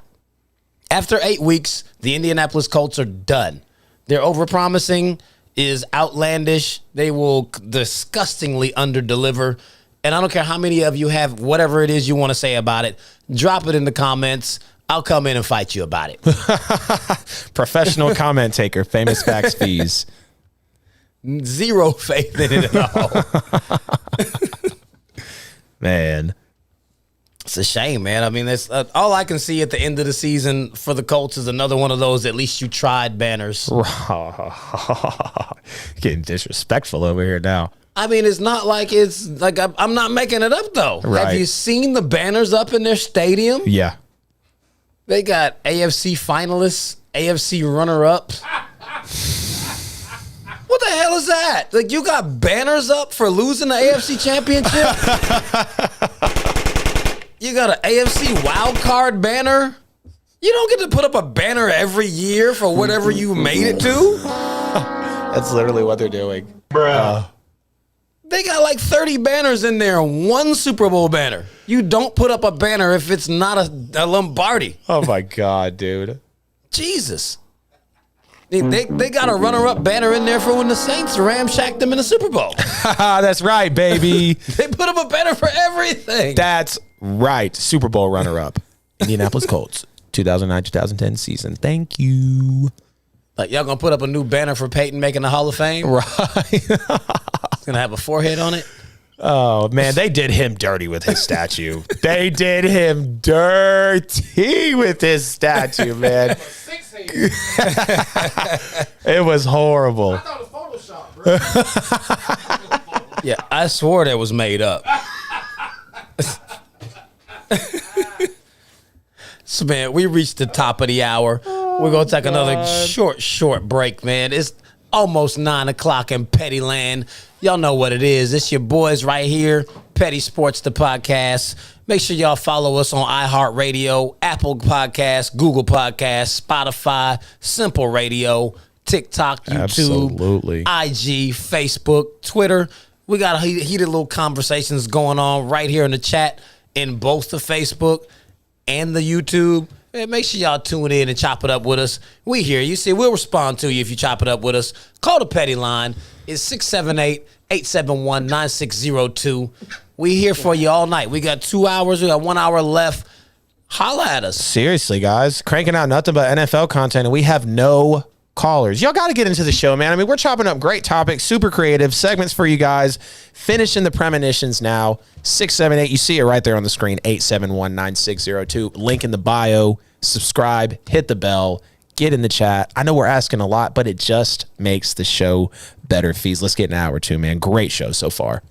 Absolutely, y'all. You were listening to Petty Sports, the podcast, brought to you by King's Broadcasting Studio. We are here at the top of the hour for hour number 2. It's been hot and heavy. It's your boy, the host, Famous Fees. They call me Facts. Adam, holla at 'em. What's going on, guys? We are back at the top of the hour, man. Great loaded NFL show. Nothing but NFL today. We've been talking boxing, tennis, track, NBA for months now, man. And from here on out, just be ready for probably about the next 7 to 8 months. Well, really forever on the show. Look, man, 90% NFL. Just be ready. Might not be that much, but realistically, just be ready for nothing but NFL content, rankings, list, debates, everything, guys. This is your one-stop shop for the 2021 season. Fees. Let's get an hour or two, bro. Oh, yeah, we're picking right back up with petty premonitions. This extra petty tonight. So for the premonition number 3, which NFL team will be the 2020 Chargers of last year, meaning who's going to have a bad record but be in every game? Give everybody a run for your money. We were just talking about the guy, and I'm going to give it up to the Chicago Bears, and I highly attribute it to the to Justin Fields and that offense. You know, we talked about him looking pretty good in the debut. In the preseason, I do have high hopes for him walking into this season with the Chicago Bears. He's got Allen Robinson. He's going to have a healthy running back coming back. Some people say crazy stuff about Jimmy Graham, but he'll be a security blanket when he needs him to be. He's got Darnell Mooney. And overall, you know, like I said, he does have a little bit of an Aaron Rodgers to him. He's kind of twitchy. He can be flexible outside of the pocket, and he'll just be a guy that's just going to be so hard to game plan for. And I feel like that's what really gives them this title. And you talk about them being a Chargers, being a Panthers. What did those teams kind of have in common? Decent amount of talent on the offense and a defense that was pretty suspect. If you look at the Bears, outside of Khalil Mack and Eddie Jackson, there's a lot of questions, and there's a lot of potential talent on that defense, but you don't know if they're going to deliver. That's what contributes to the bad record. So if we're talking about a team in this aspect, I got to give it to the Chicago Bears. I think they're perfectly lined up for this one. I don't know, man. I think the Bears actually will have a pretty decent season. They'll probably finish second in the division, possibly catch that seventh wild card spot. So I don't think that would qualify them for that. Justin Fields in a postseason as a rookie, man, I would be highly excited. They made it at 8-8 last year. Right. But I feel like I have two teams for this one, actually. Philadelphia Eagles. They got a really young roster all the way across the board. They have the second easiest schedule in the league. They'll still be below 500, but I think Philly will give a lot of teams a run for their money. Hurts is going to put up a lot of numbers because he's going to be throwing the ball a lot and doing a lot of running.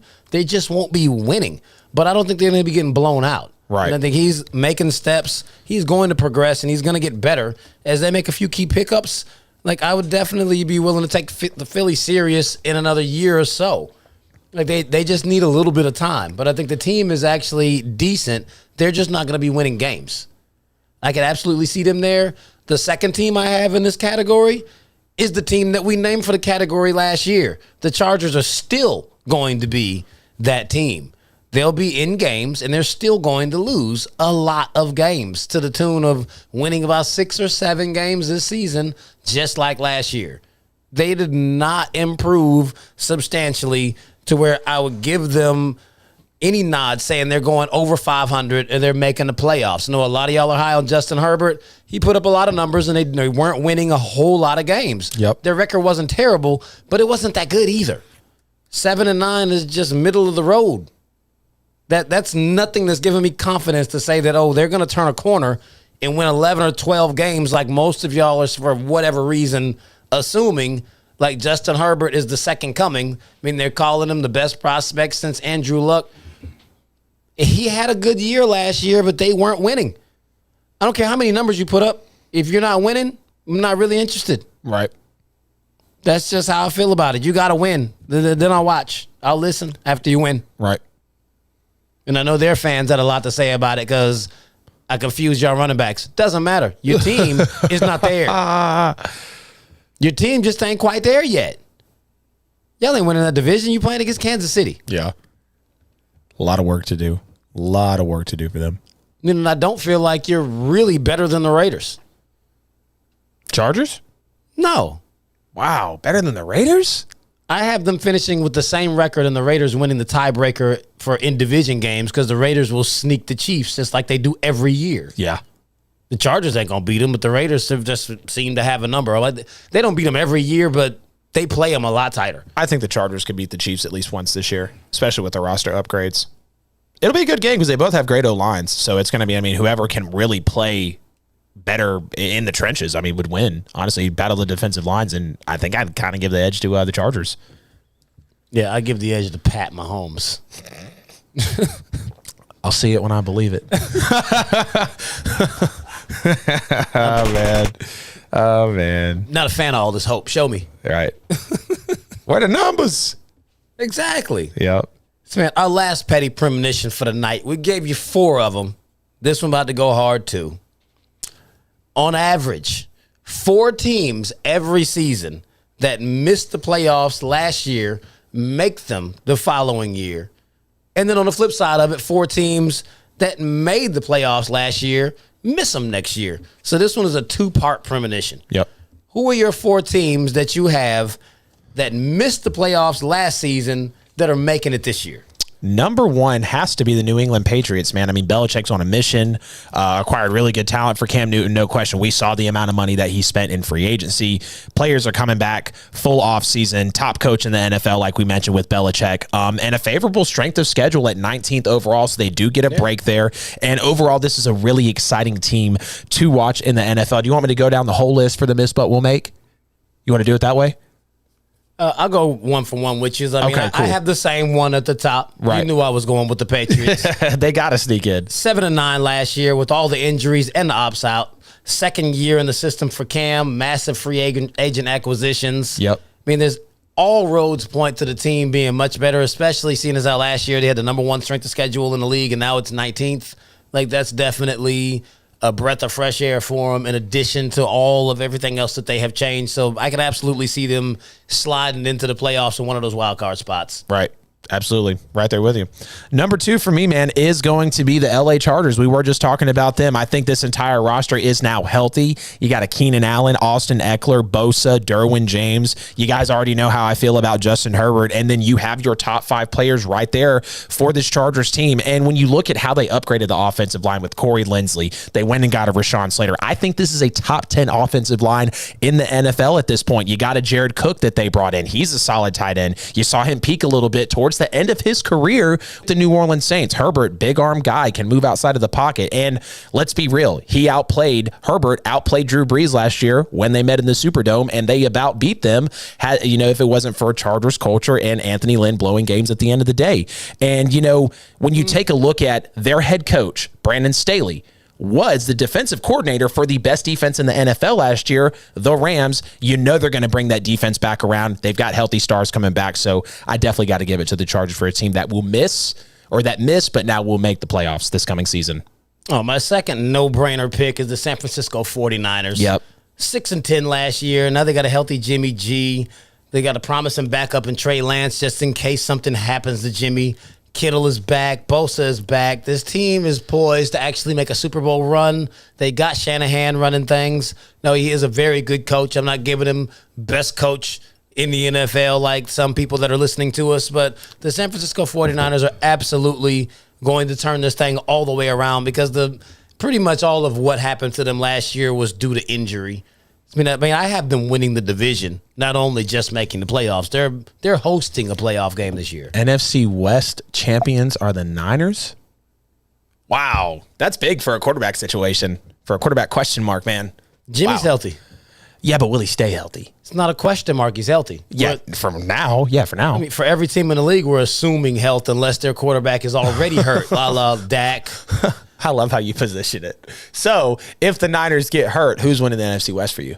I mean, that's ridiculous. I'll approach that if it happens. Trey Lance and Jimmy G, that's really different, man. Oh, that's really different. I had Seattle at second, so that would bump them up. Yeah. Okay, fair enough. Speaking of an NFC West team, though, sticking here with the miss, but will now make the playoffs this year, it's finally time for the Arizona Cardinals to sneak in. Absolutely time for these Cardinals to sneak into the playoffs, man. I think Kyler Murray is going to be in the MVP conversation this year. And although the players that they did acquire are old, I think if they perform in the key spots like I think this team was banking on and bringing them in, I think they can get to a better record that they had at an 8-6 when Kyler Murray got hurt last year. They could have been a double-digit win team last year. They could have gotten to the playoffs. Kyler with the shoulder wasn't himself, and they had to really depend on the backup, who, I'm going to be honest with you, I can't even name because he didn't matter. That's how effective Kyler is. And then you look at, I think they could easily win 2 to 3 more games coming into this year. It's another year to build with DeAndre Hopkins. Kyler Murray is obviously going to take that step. And then they've been drafting a lot of defensive players that have been really talented in the past. Yes, you lose Patrick Peterson, but you got a Budda Baker. You got an Isaiah Simmons. I want to say you just went and got, a Zaven Collins out of the NFL draft. So it's time for this defensive class to finally pop. It's time for them to give them an edge in the NFC West, and I've got the Cardinals going to the playoffs this year. Kyler Murray will be in your NFL postseason. I absolutely don't see that like any way, shape, or form. It's got to be, man. You're just hating if you don't think the Cardinals are making it, brother. Well, I mean, you're just a hater. There's a reason why you can't remember who the backup is. What's that supposed to mean? Because Kyler played all 16 games. That's why. No, he didn't. Yes, he did. He was hurt. He played all 16 games. Okay, excuse me. Yes, played all 16, but he was injured severely. Well, that's the why injury was nasty on the shoulder. Come on, bro. Horrible on the shoulder. He played every game. Go look at his stats from when he was hurt. The next quarterback on the team had 16 attempts for the season. Kyler Murray threw all the balls. The backup got some time. 16 passes for the whole season. That's one throw a game. Yeah, give us a healthy Kyler, though. One throw a game? Give us a healthy Kyler. All I'm saying is he played all year. Okay, that's fine. Give us a healthy Kyler, though. That's why you don't know who the backup is, because the backup didn't play. Absolutely. Give us a healthy Kyler, though. You'd have more than the wins that they had last year. They would be making the playoffs. Yeah, not buying that. And that's why they're going to run to it this year. Not buying it. Dallas Cowboys, 6-10 last year. No Dak for 11 out of the 16 games. They got a slimmed down Zeke, new defensive coordinator in Dan Quinn, who's supposed to turn things around. And the division is just terrible. So it's not like they have a lot pushing up against them. Granted, we didn't know what the situation was with Dak, and I still don't know what it is with Dak. So if Dak actually plays, then they'll easily win the division. If they have to go with one of those mechanics that plays backup for the Cowboys, then no. We're talking about, what, Gilbert and who is the other guy? He has a very weird name. Oh, Ben DiNucci? Yeah, DiNucci. Yeah, neither one of them. We're not worried about those guys. So given we got Dak, for the Cowboys, they lose week 1 regardless, so which I think he should just sit out. He should sit out until week 2. They have the easiest schedule in the entire NFL outside of the opener at Tampa. Don't play him that week. Then he can actually finish the season for you and win that terrible division. So I think that is an easy shoe-in for a team that didn't make it last year to get in this year. Because their schedule is just god-awful. And so is the division. Who do you have for your 4th team? Number 4, Niners. Like you said, man, Niners, you mentioned them earlier. And, this would have been a Super Bowl team this year already, or as well last year, but they had the injury bug, really brought them down, and we saw them miss the playoffs. And, like I was just mentioning, I think the question is it Trey Lance or is it Jimmy Garoppolo? And that's a little nerve-wracking to me because we just saw it in preseason. Trey Lance, he's sloppy. He's not put together. He needs more time. Jimmy G, he's injury-prone. He showed you that he can't make major throws, and he's got more to prove outside of, yes, a 1 Super Bowl season. Well, guess what? That's the only true season he's played in the NFL where he stayed all the way healthy. And this roster is loaded from top to bottom. I mean, we don't even need to dig into it. We know who they've got. Great coaching staff. They've got a winning culture there in San Francisco, and they're trying to reestablish that Super Bowl type of season. So I think the Niners do make it back. No matter whether it's Jimmy or Trey, I think they can at least sneak in because they're going to have that much talent to push them into the playoffs. Okay. I mean, I agree with that. So I definitely got them on my list too. I actually don't have a 4th team in because I don't think another team will get in. So It's on average that you get 4. I only think that the NFC will have 2 teams out and the AFC 1. Right. So now with that, we can switch to the other side of this coin, which is what's really going to get people's blood boiling. They don't care about who we put in. They want to know who we're taking out. Who is missing the playoffs? So your first team of the 4 who you have actually missing the playoffs that made them last year. Yes, sir. Homer pick for you, so it's a homer pick for me. The New Orleans Saints, horrible draft. Quarterback retired. No offensive weapons outside of Alvin Kamara, and he could even potentially be a doom for fantasy. The defense lost key pieces. Trey Hendrickson, Janoris Jenkins is gone. Marshawn Lattimore had a shaky season. You really just hope that, Patrick Peterson left. You hope that, who is our safety? God, I can't remember the safety from the Eagles. Why am I drawing a blank? Malcolm Jenkins. Yeah, Malcolm Jenkins. Like, you got to hope Malcolm Jenkins, Marcus Williams, Marshawn Lattimore can hold down that secondary with the DeMario Davis because they lost a lot of key players. I mean, they don't have a number 1 wide receiver right now. They move mountains for cap space, but it shows in the roster. So, unfortunately, my New Orleans Saints had a nice 4-year run, but they're not going to make the playoffs this year. And I guess I'm ready for it. I don't know. I don't know, man. It's got to be odd this year. See, that man just had like a little therapy session over there on air. How does that couch feel? Yeah. Shoot, bro. I'll be cheering on the Patriots with you, man. My first team out is the Colts. 11-5 last year. No quarterback. I mean, he might play, but I still consider Carson Wentz no quarterback.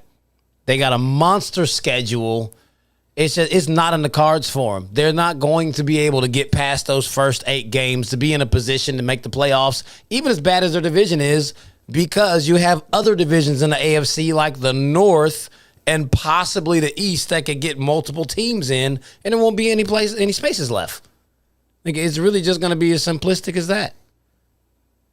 I mean, that's where I am with my first one. Who you got for your second team out? Number 2 is the Pittsburgh Steelers. It's very hard to believe in this team's quarterback situation right now. They got massively exposed last season in the playoffs, and I understand they had a lot of games to play in that 11-day span. But either way, they still flamed out. They still got eliminated in the wild card. Couldn't even win a playoff game. Were just absolutely blasted off the map by the Cleveland Browns. And I think this is easily the third best team in the division with the Fool's Gold schedule that they had last year. You could potentially see the same thing this year. And what's crazy is you even saw the Bengals beat them late in the season. I think the Bengals did get a little bit better. They are going to have Jamar Chase, and overall they're looking just to have another push in a division that the bottom of it's kind of up for grabs. I mean, don't be surprised if the Pittsburgh Steelers will be last in this division. And let's just be real for a second. The wide receiver core is questionable, and they have the second worst offensive line in the NFL, according to Pro Football Focus. So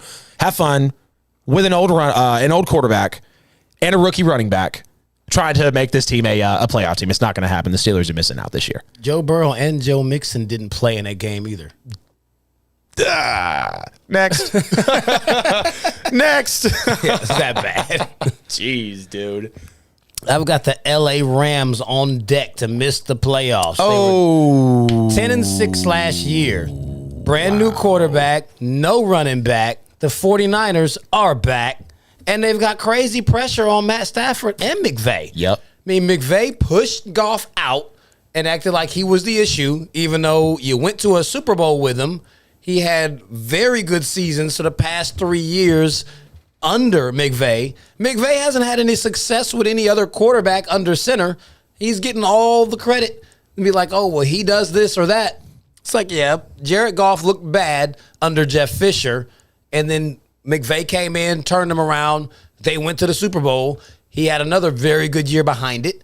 And even last year, they went 10-6. The man took them to the playoffs and won a playoff game. And then you shipped him out and gave away picks. Like, they acted like Jared Goff was the entire reason for them not going back to the Super Bowl. So now as you fast forward, you're bringing in Matt Stafford. The expectation for him isn't to win the division. It isn't to make the playoffs. The expectation is for you to actually win the Super Bowl because the quarterback that was there before you won he got to the Super Bowl. He didn't win it, but he got all the way there. Yep. Like, that bar is crazy high. Yep. And if you turn around and miss the playoffs, now we're going to be looking at questioning McVay. Why did you get rid of Goff? Why did you sell away those picks to let him go?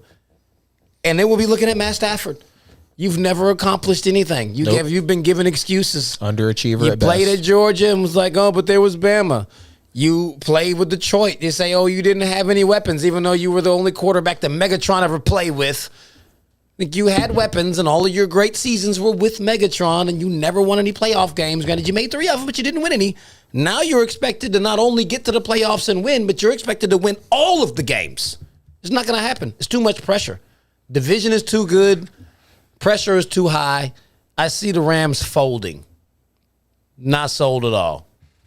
Who you got at number 3? Number 3 is definitely going to be the Indianapolis Colts, man. I mean, you mentioned it. Even with Carson Wentz being healthy, I really didn't expect this team to be a team that was going to come out and perform, win the division, push to an AFC title game like they have the roster to do. I mean, let's just call it how it is, and you do see Wentz and Nelson trending towards playing week 1. Nelson I'm cool with, but Wentz, I can't take any positives from him. I can't actually bank on him truly going and leading this team to a Super Bowl, leading them to an AFC title game. And yes, when the trade first happened, it felt like that they were going to have some good moves and some good pieces to come in. But check it out.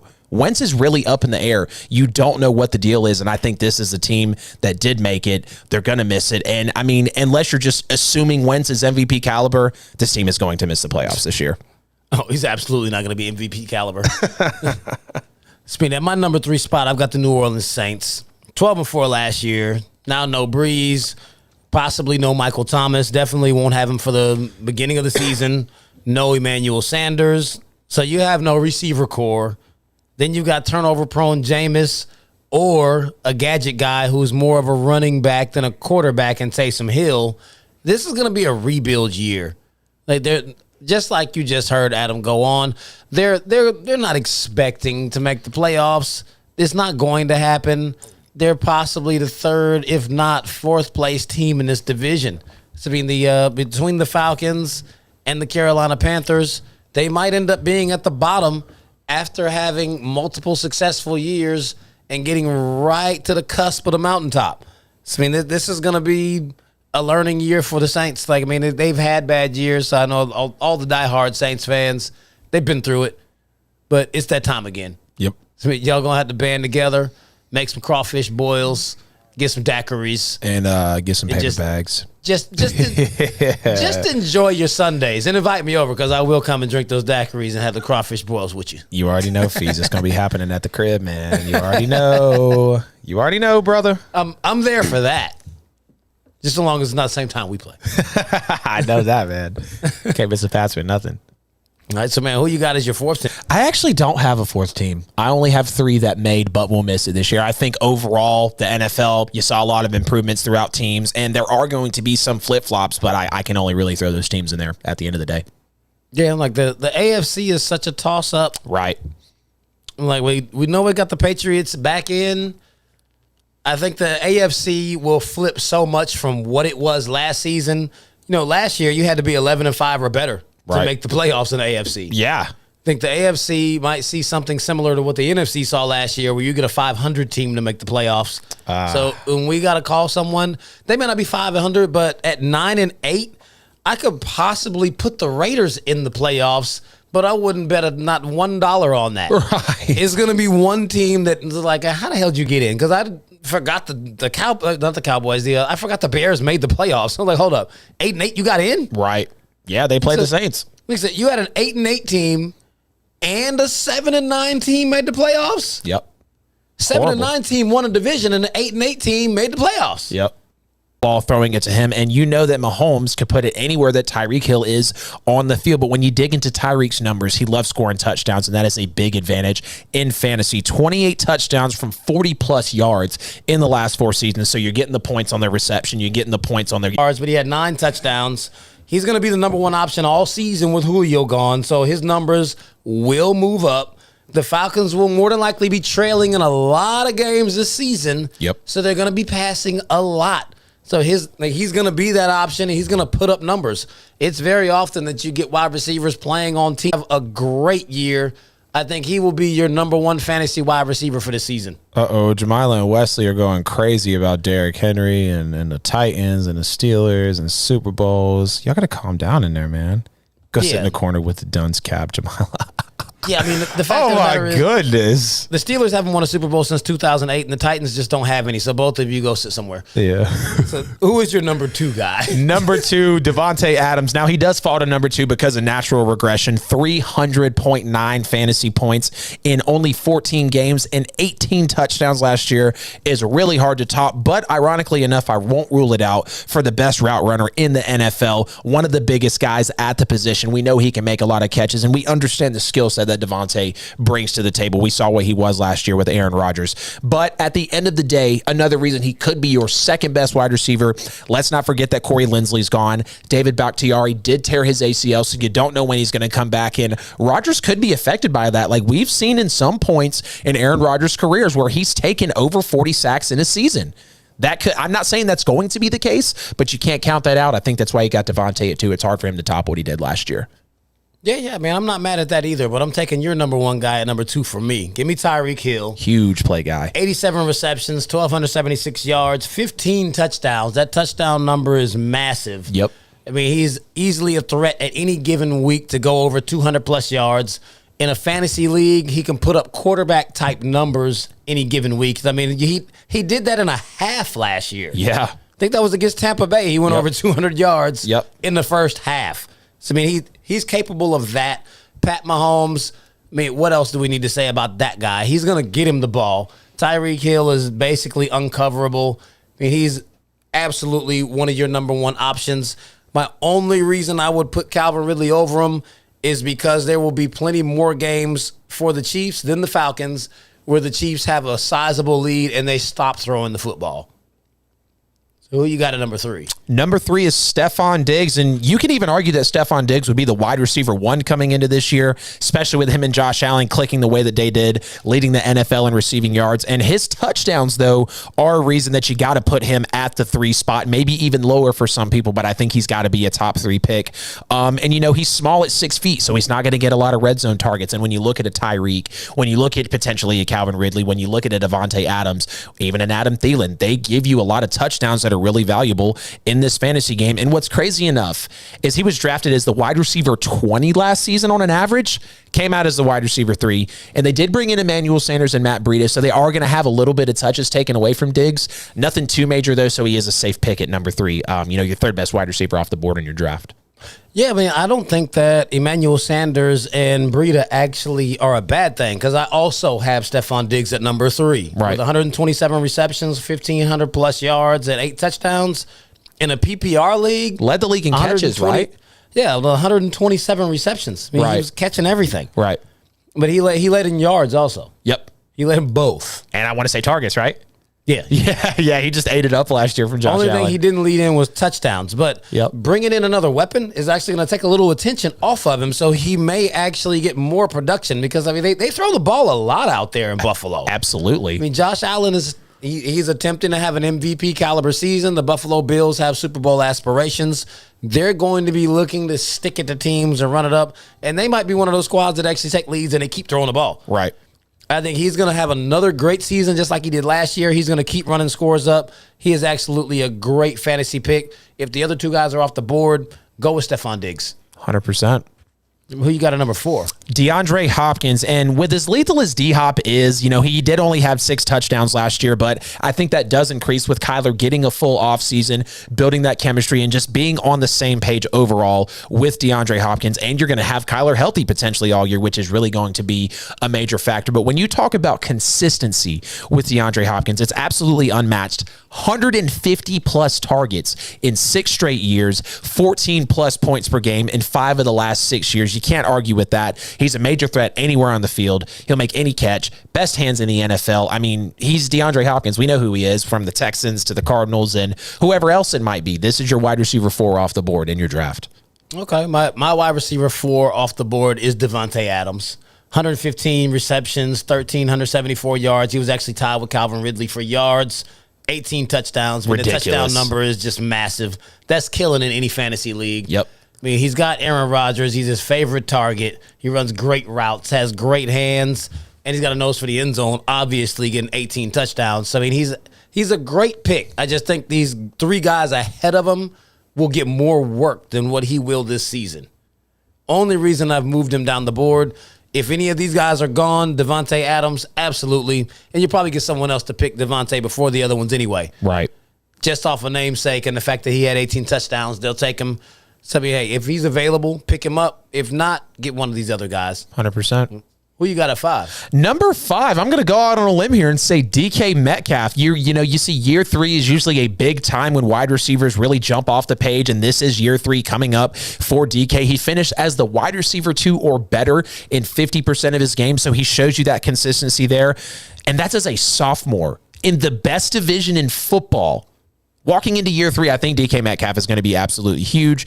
And when you look at the fact that he received mid-grade targets and was producing top-tier numbers, 1,000-plus yards, 10 touchdowns, and he could have had more had obviously things went his way, with Russell Wilson. But I think that's all the reason to buy into him at the number 5 spot. And I'm kind of feeling a Mahomes to Tyreek Hill thing. Russell Wilson can put it anywhere on the field that DK Metcalf is. If he would drop less, he would easily be a higher ADP. And don't be shocked if you see 12-plus touchdowns from DK Metcalf this year. Take him at number 5, no question. Oh, yeah. Folks are going to think we actually collaborated on these things beforehand, because I also have DK Metcalf at number 5. Let's go. Generally, we don't agree this much. But, at 83 receptions, 1,300 yards, 10 touchdowns. He had a great sophomore campaign last season. Y'all saw the chase down with the tackles. That just was an example of the speed. The dude is a monster. Yep. And he's a perfect complement to Russell Wilson and his deep ball ability. The accuracy and the ability for Russ to actually extend plays and get him the ball. He's a surefire fantasy wide receiver pickup for your wide receiver 1. So Russ is going to be throwing a lot. when he starts to just let Russ cook, their defense isn't the greatest. They did pick up a little bit last year, but they're going to be highly dependent on Russ putting up points, and Russ putting up points means DK is getting the ball. Yep, 100%. He's going to be a major part of that offense. Oh, absolutely. I mean, I'm pretty sure he looked a lot better last season than he did the season before as far as him and his drops. I mean, that was an issue in college. Yep. But he seems like he's gotten better at it progressively each season. He's working. I mean, I didn't even think he ran great routes coming in, but he's made strides each year he's been in. I think he'll continue to make strides, and he's going to be one of the best wide receivers in the NFL next year. He could easily be wide receiver 1 next year with how lethal he's been so far. Yeah, I mean, his size alone is just ridiculous. And his speed, I mean, it's unfair. It's absolutely unfair. I mean, you saw last year in week 2, he ran a deep ball. Stephon Gilmore was in his back pocket. The ball was perfectly thrown. Literally. Gilmore got 2 hands on it, and he ripped it out of his hands and ripped Gilmore to the ground and walked in the end zone. Yep. Absolutely. DK Metcalf is a monster, man. I love to watch him play. And that was the defensive player of the year from the season before. Yep. He just completely embarrassed him. Yep. No one does that to Gilmore. Exactly. Yeah, like dude is a monster. Nothing bad to say about DK. So we'll move on to our flex wide receiver 2 options. Who is your top flex or wide receiver 2? 100% it's Adam Thielen, and this guy is really falling in a lot of drafts I've seen lately. I think he continues to arguably be the best wide receiver 2 overall in fantasy in the NFL today, and he's a top-tier touchdown king. 14 touchdowns last year, 29 scores in his last 41 games, and he's converted 16 of his past 21 red zone catches into touchdowns. So when you give the ball to him in the red zone, he's absolutely performing for you. Now, yes, Justin Jefferson is going to eat at his targets, which literally makes him the perfect number 2 option in your fantasy leagues. I think Adam Thielen could be a steal and potentially a league winner with the touchdown value, especially if you're in a PPR league. Okay. And for a PPR league especially, Antonio Brown. Oh, 100%. He is going to be the guy. Like, he possibly could be a wide receiver 1 option. Right. I wouldn't quite jump the gun to go that high, but after you've gotten your wide receiver 1, I think Antonio Brown, he played half of the season last year, wasn't quite back in football shape. He still put up decent numbers in his little short stint there. He's had a full offseason, and now he's going to be the slot guy. He'll be Brady's favorite target because little Scotty Miller, he's no longer going to be a factor. Every ball that Scotty got at the beginning of last year, that's going to be an Antonio Brown thing. And with the Bucs having such a loaded offense, he's going to stay open. He's one of those guys, Brady likes to hit the short route, especially when he sees what the defense is given. Antonio Brown is his guy. He's let him live with him multiple times. He's going to have a breakout year. That's absolutely who you want to get for your wide receiver 2. Who have you got for your second option? My second option, crazy enough, is going to be Julio Jones, and I can't justify taking him in the first round. He isn't necessarily injury prone, though, like everybody says he is. Now, I am concerned mostly new system, new quarterback. He enters a team who already has a wide receiver 1 in A.J. Brown, and they heavily rely on the run with Derrick Henry. So I think you're burned if you take him in the first round, and he is hurt again. But if you take him late, potentially, if he falls to you, and he could be an early on pick, which I just think it's crazy if you take Julio Jones in the first round. He's not a first round pick to me because of the injury. Like I said, Henry, another wide receiver 1 there. You look at the other mouths again, like I said, there are to feed on that Titans team. It could take away from him, but it slots him perfectly for a wide receiver 2 spot. So I am going to have Julio Jones on here. Okay. For my second flex or wide receiver 2 spot, I will go with Justin Jefferson. That's a great pick as well. 88 receptions, 1,400 yards, and 7 touchdowns as a rookie. As you mentioned, he was taking catches away from Adam Thielen. Yep. He's only going to get better. Minnesota is going to absolutely be down in a lot of games with Kirk Cousins throwing early and often. So I think his targets and his opportunities will be abundant, and his numbers are going to stay at that crazy level. I would absolutely jump all over Justin Jefferson if he's available after you get your first wide receiver. Yep. Totally agree with you. And he could even be wide receiver 1 too. Yeah, I mean, he definitely has the potential to actually get up there. Right. It actually killed me not to put him in my top 5 best receivers for fantasy. He if he were to have came out and scored 12-13, I'd probably put the dude at like number 3. I mean, look what he would have done as a rookie. But like when you look at a Thielen, Hill, Adams, like the touchdowns really take the cake for those guys. Yep. It looks like if you look in the chat, you see Kobe's fantasy squad. He has almost all the guys we put up there. AB like is my wide receiver 4. I'm doing something right. Hill, Ridley, Chase, Brown. Okay, yeah, man. Yeah, you're definitely doing stuff right. I've seen a lot of Jalen Waddle lately. I'm only skeptical because I don't know if Tua is going to deliver to him like he is for a highlight guy. I think it's going to be a lot of Gesicki and Devontae Parker underneath. That's why I wasn't into a Jalen Waddle so early on. I'm not taking any wide receivers from the Dolphins. Right. Fade all of them. Matter of fact, DND. Do not draft. No.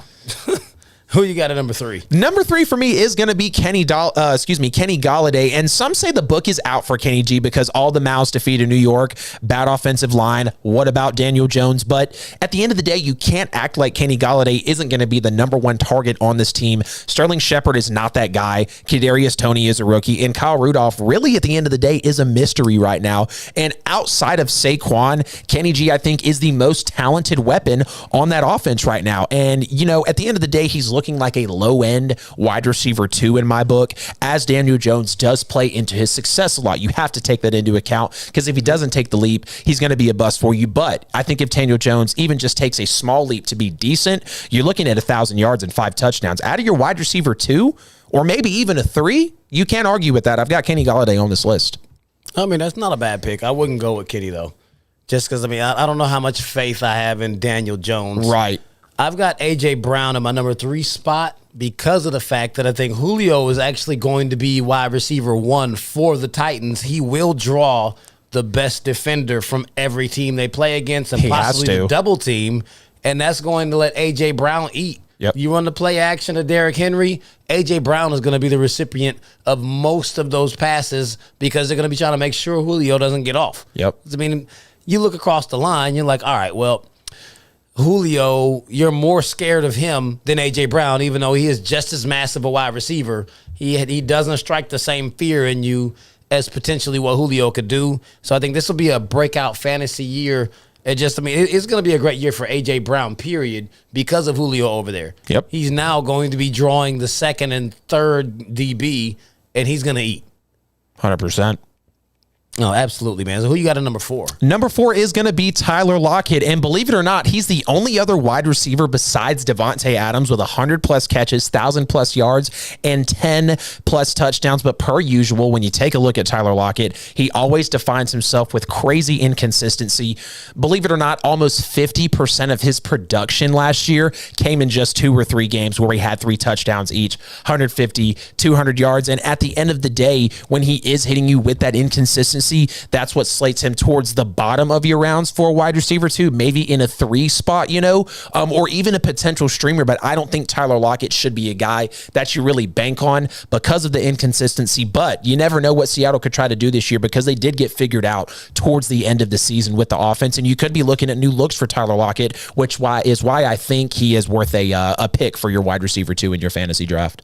Okay, not mad at that at all. At number 4 spot, I got DJ Moore. Ooh, okay. I mean, we're talking about a flex guy, possibly a wide receiver 2, depending on how deep your draft is. You might really be reaching for wide receivers.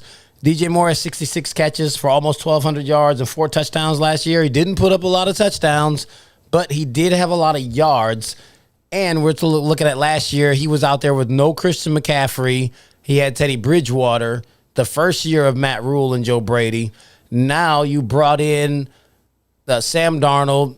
Christian McCaffrey is back. The offense is going to look very different. And I think this team is going to actually throw the football a lot more and more effectively for the fact that they actually have all the weapons.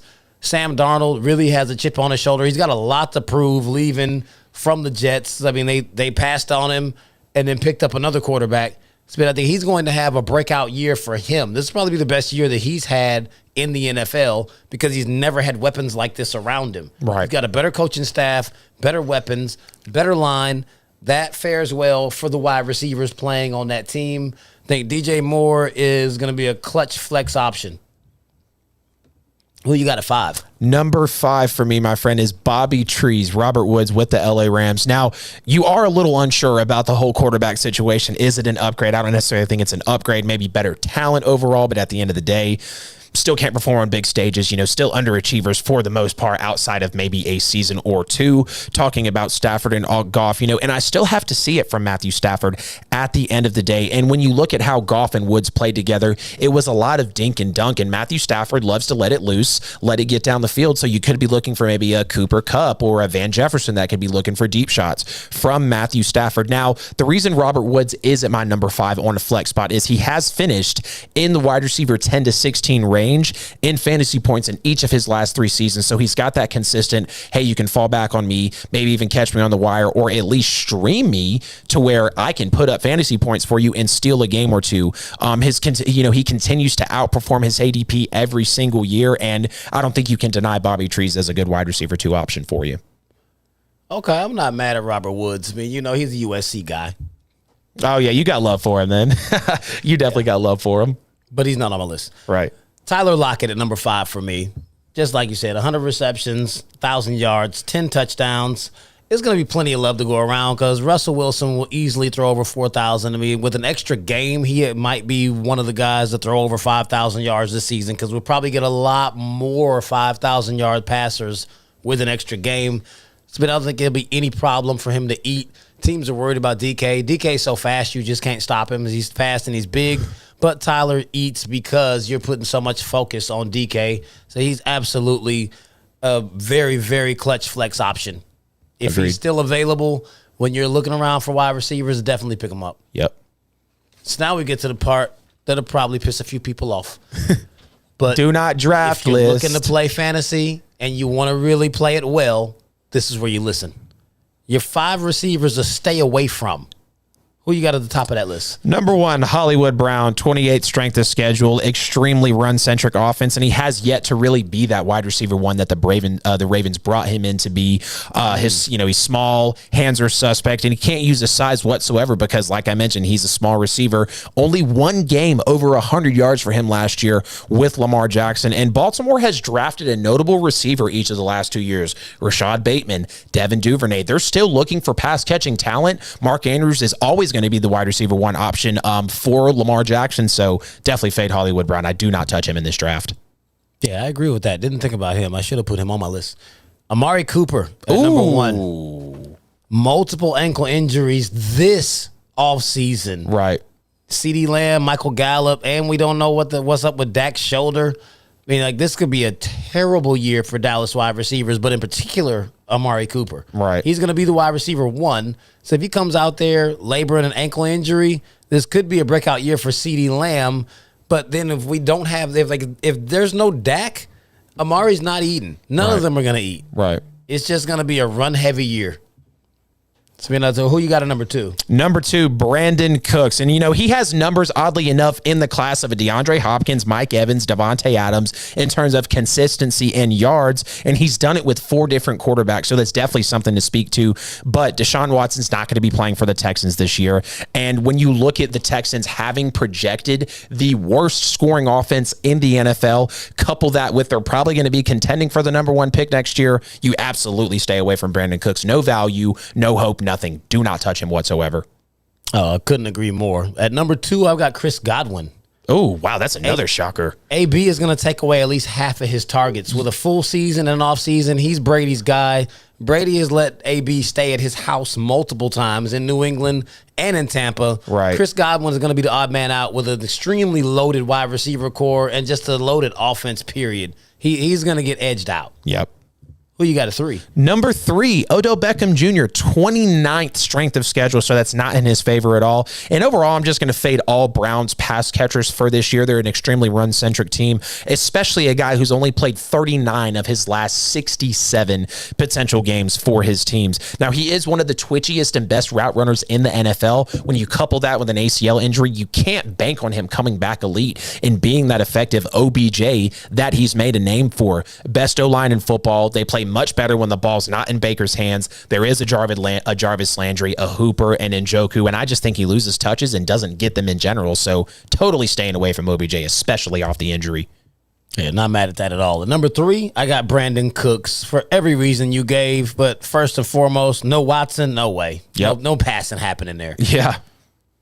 Bad choice. Who you got it for? Number 4 is going to be Will Fuller. 20 games without Watson, 6 targets, 3 receptions, about 40 yards, and a touchdown every 10 games. With Deshaun Watson, 6.5 targets, 4.5 catches, 71 yards, and a touchdown every 2 games. That fully speaks to when he doesn't have Deshaun, he's not going to produce. Can Tua take the step forward? Gesicki's taking touches away. Waddle's taking touches away. He's just not going to get any love out there in Miami, so I'm staying away from Will Fuller as well.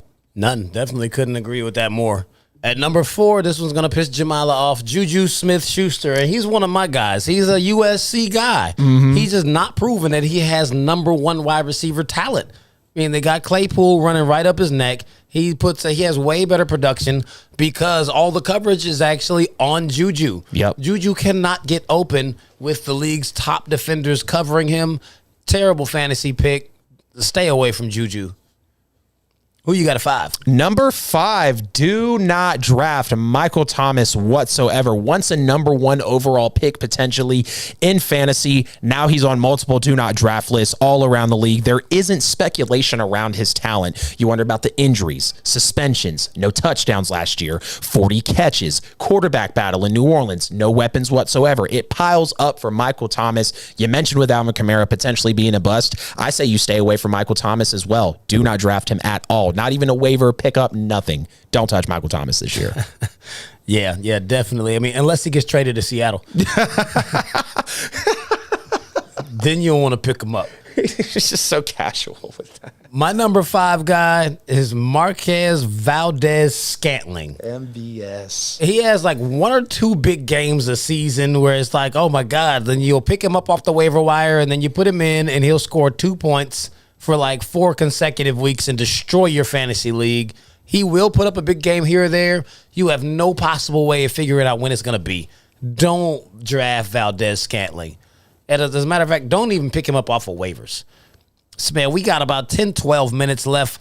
We're going to hit the tight ends. We won't get through all the tight ends, so we'll give you the rest of that list on Wednesday next week. So y'all stay tuned right here. We're going to drop you our top 5 tight ends to pick up in your fantasy draft. You got a little time. I know y'all drafts ain't coming up yet. So who you got at number 1? Number 1, no question, is Travis Kelce. I mean, he's a no-doubter. He could even go first round in your draft if you're feeling it. Last year led all tight ends with targets, yards, and touchdowns. And the Chiefs have a chip on their shoulder after losing the Super Bowl last year. Most athletic tight end in the NFL. Sammy Watkins left, so there's just that many more targets for them. And if you look at Travis Kelce's numbers, as a wide receiver last year, he would have been tight end 4. Enough said about Travis Kelce. You got to take him number 1 overall as a tight end. Oh, absolutely. I mean, he was second in yards and receiving, period. Like, Yep. not just among tight ends, just in the leagues. I mean, Yep. I got Travis Kelce at number 1 also. 105 receptions, 1,400 yards, 11 touchdowns. I mean, he's the safety net for Mahomes. You see it week in and week out. When he can't find anybody, he's just going to throw it up and let Travis go get it. Yep. Surefire, easy number 1 tight end pick.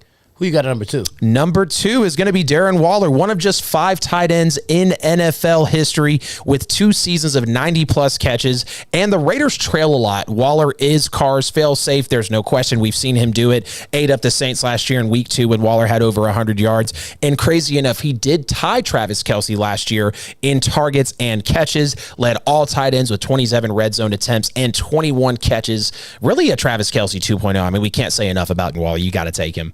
Oh, yeah. I mean, I also have Darren Waller at number 2. He actually had 2 more receptions than Travis Kelce. So for a PPR league, when you're getting tight ends that are getting that many receptions, he had almost 2,000 yards and 9 touchdowns. He's a no-brainer. If Travis Kelce isn't available, that's the next best guy without question. Just as you said, the Raiders will be trailing. Got to go get Waller. Yep. Who you got at 3? Number 3 is George Kittle, 6th overall strength of schedule, so there's clearly advantage there for him, and we know he's an elite player at his position when he's healthy, but he's really just a more injury-prone Travis Kelce, and like I mentioned with the durability, that is going to be a major question as he walks into this season. Also with a quarterback, where is it going to be Jimmy G who battles with injuries, or is it going to be Trey Lance who is a rookie that was kind of loose, and we just saw it in preseason? But you look at Kittle's route running ability, 2.8 yards average on a route route run. Kelce has never touched that in his career, so he does have an advantage potentially for separation, and he's definitely a safe pick in your league. Oh, absolutely, man. I also have George Kittle at 3. I think our list might be exactly the same for this one, running down the way. He's coming off the injury. Jimmy's back, and he actually is the catalyst to help Jimmy to stay on the field because he is a very good blocking tight end as well. So when you get him in there, even if Jimmy is out, he's going to be the safety net for the rookie. Trey Lance will drop a lot of passes into Kittle. So I think regardless of what the quarterback situation is for San Francisco, George Kittle is a very safe tight end pick if you're not able to get Kelce or Waller. Yep. I mean, who you got at 4? I'm pretty sure I know. Well, actually, at number 4, it is going to be Mark Andrews. Mark Andrews at number 4, 7th overall strength of schedule, 2,105 yards and 20 touchdowns over his first 3 seasons at a tight end. Now, that is the 9th most in the NFL since the merger. You put this guy in a class with Kittle, Gronk, Jimmy Graham, and Kellen Winslow. Like I mentioned, he's the go-to option for Lamar Jackson, the safety blanket. Lamar loves feeding Mark Andrews underneath, and I mean, he's going to be a great pick in fantasy, so you have to bank on him at the number 4 tight end for you. Not mad at that. At number 4, I'm taking Robert Tonyan. Ooh, Bob. 3rd most tight end points last year. I mean, that clearly is because Kittle was out. Yep. But he played all 16 games, so he's consistent. Big touchdown factor. You're going to have A-Rod out there, and everybody is focused on Davante Adams. He's definitely going to eat. He's going to continue to eat. So, I mean, he's a very, very safe pick. Yep. Especially since A-Rod is back, and he acts like he's happy now. Right. Who you got at 5? Number 5 for me is going to be Bob Tonyan. And you look at how he was supposed to finish last year as the number 18 tight end. He scored 61 more fantasy points than the average tight end and would have been pushing all the way up to the number 3 tight end of the year last year. I mean, we saw it with the touchdown value, the yards. There you go. And Rodgers grew that chemistry with him as well. And when you look at how much he overperformed, that's a 15-spot leap. Nobody in the league even came closer to that 88% catch rate, and he really emerged last year. And I mean, when you look at him, probably going to fall in some drafts because people are going to expect regression. I think he could even potentially give you a little more. Rodgers has found him, so I think you have to bet on Bob Tonyan in fantasy this year. Oh, absolutely. You'll probably be surprised at my number 5 guy, Logan Thomas. He was a 7th rated tight end last year. He's sitting up with Fitzmagic now. They don't have an array of weapons out there. Fitz is accurate, especially in that short passing game. He tries to do a little bit too much at times, but I feel like Logan Thomas is going to be an outlet for Fitz, especially early on. He's going to start off very well, and even as the season progresses, it's not going to matter how many interceptions Fitz throws and how many games he screws up. They're going to keep throwing the ball the entire game, and his production is going to uptick from last season because Fitz is going to be throwing the ball a lot. Yep. It doesn't matter how bad the team is doing or what the quarterback does. All you want is these receptions, these yards, and these touchdowns. Logan Thomas is going to get them. I think he will be a top 5 tight end this season in fantasy. That is wild to me, man. Do you want to try to hit the DND tie end list before we get out of here? We got 5 minutes. We roll with it, man. Up to you. I mean, we can throw. Oh, you say just the ones not to pick? Yeah, just the 5 do not drafts. We can run down it if you want. I mean, we can get a couple. We just got a few minutes. All right, let's do it, man.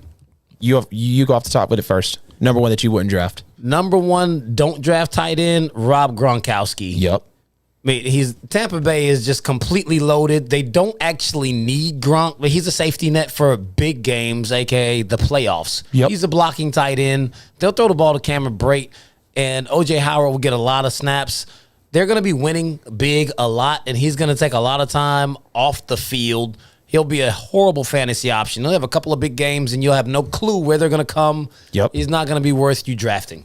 I agree. I got him too, just to add a little bit on, and I'll actually hit the next tight end. He did finish his tight end 8. That was with AB coming in, Howard and Godwin missing time. You're going to have a lot of hungry mouths next year. Let's go to actually number 2 on the list for me. I have Logan Thomas on my do not draft list. I think Fitzpatrick being the king of inconsistency with Washington, and he never really targets tight ends at the end of the day. Logan Thomas is now going to be battling with touches with Terry McLaurin, Curtis Samuel, who they brought in, Antonio Gibson, who looks to be as a dual threat, and then Diami Brown out of the draft as well. And this is going to be a fantasy-hungry team overall, which I don't think they're going to get fed due to the quarterback situation. So I do have Logan Thomas falling on my do not draft list this year. See, number 2 on my tight end do not draft list is Kyle Pitts.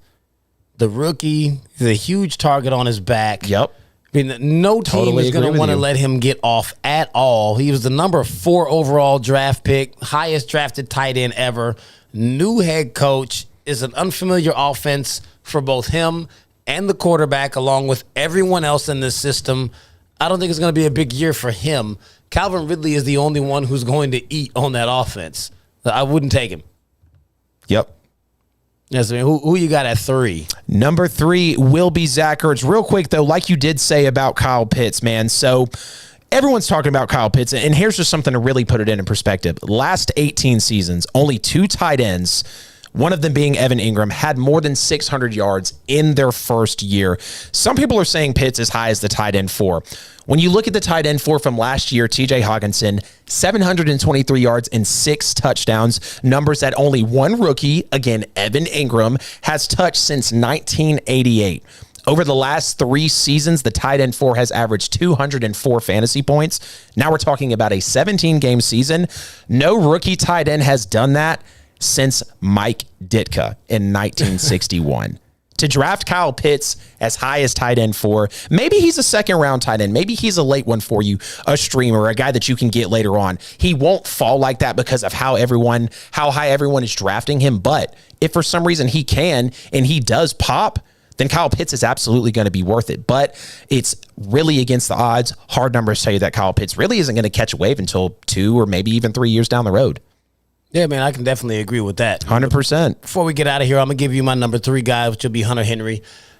I mean, he's in an offense in New England that they are very dink and duck centric, where they like to check down a lot, but he is actually harboring an injury, and he's got Jonnu Smith, who looks to seem to fit the offense a lot better than what he does.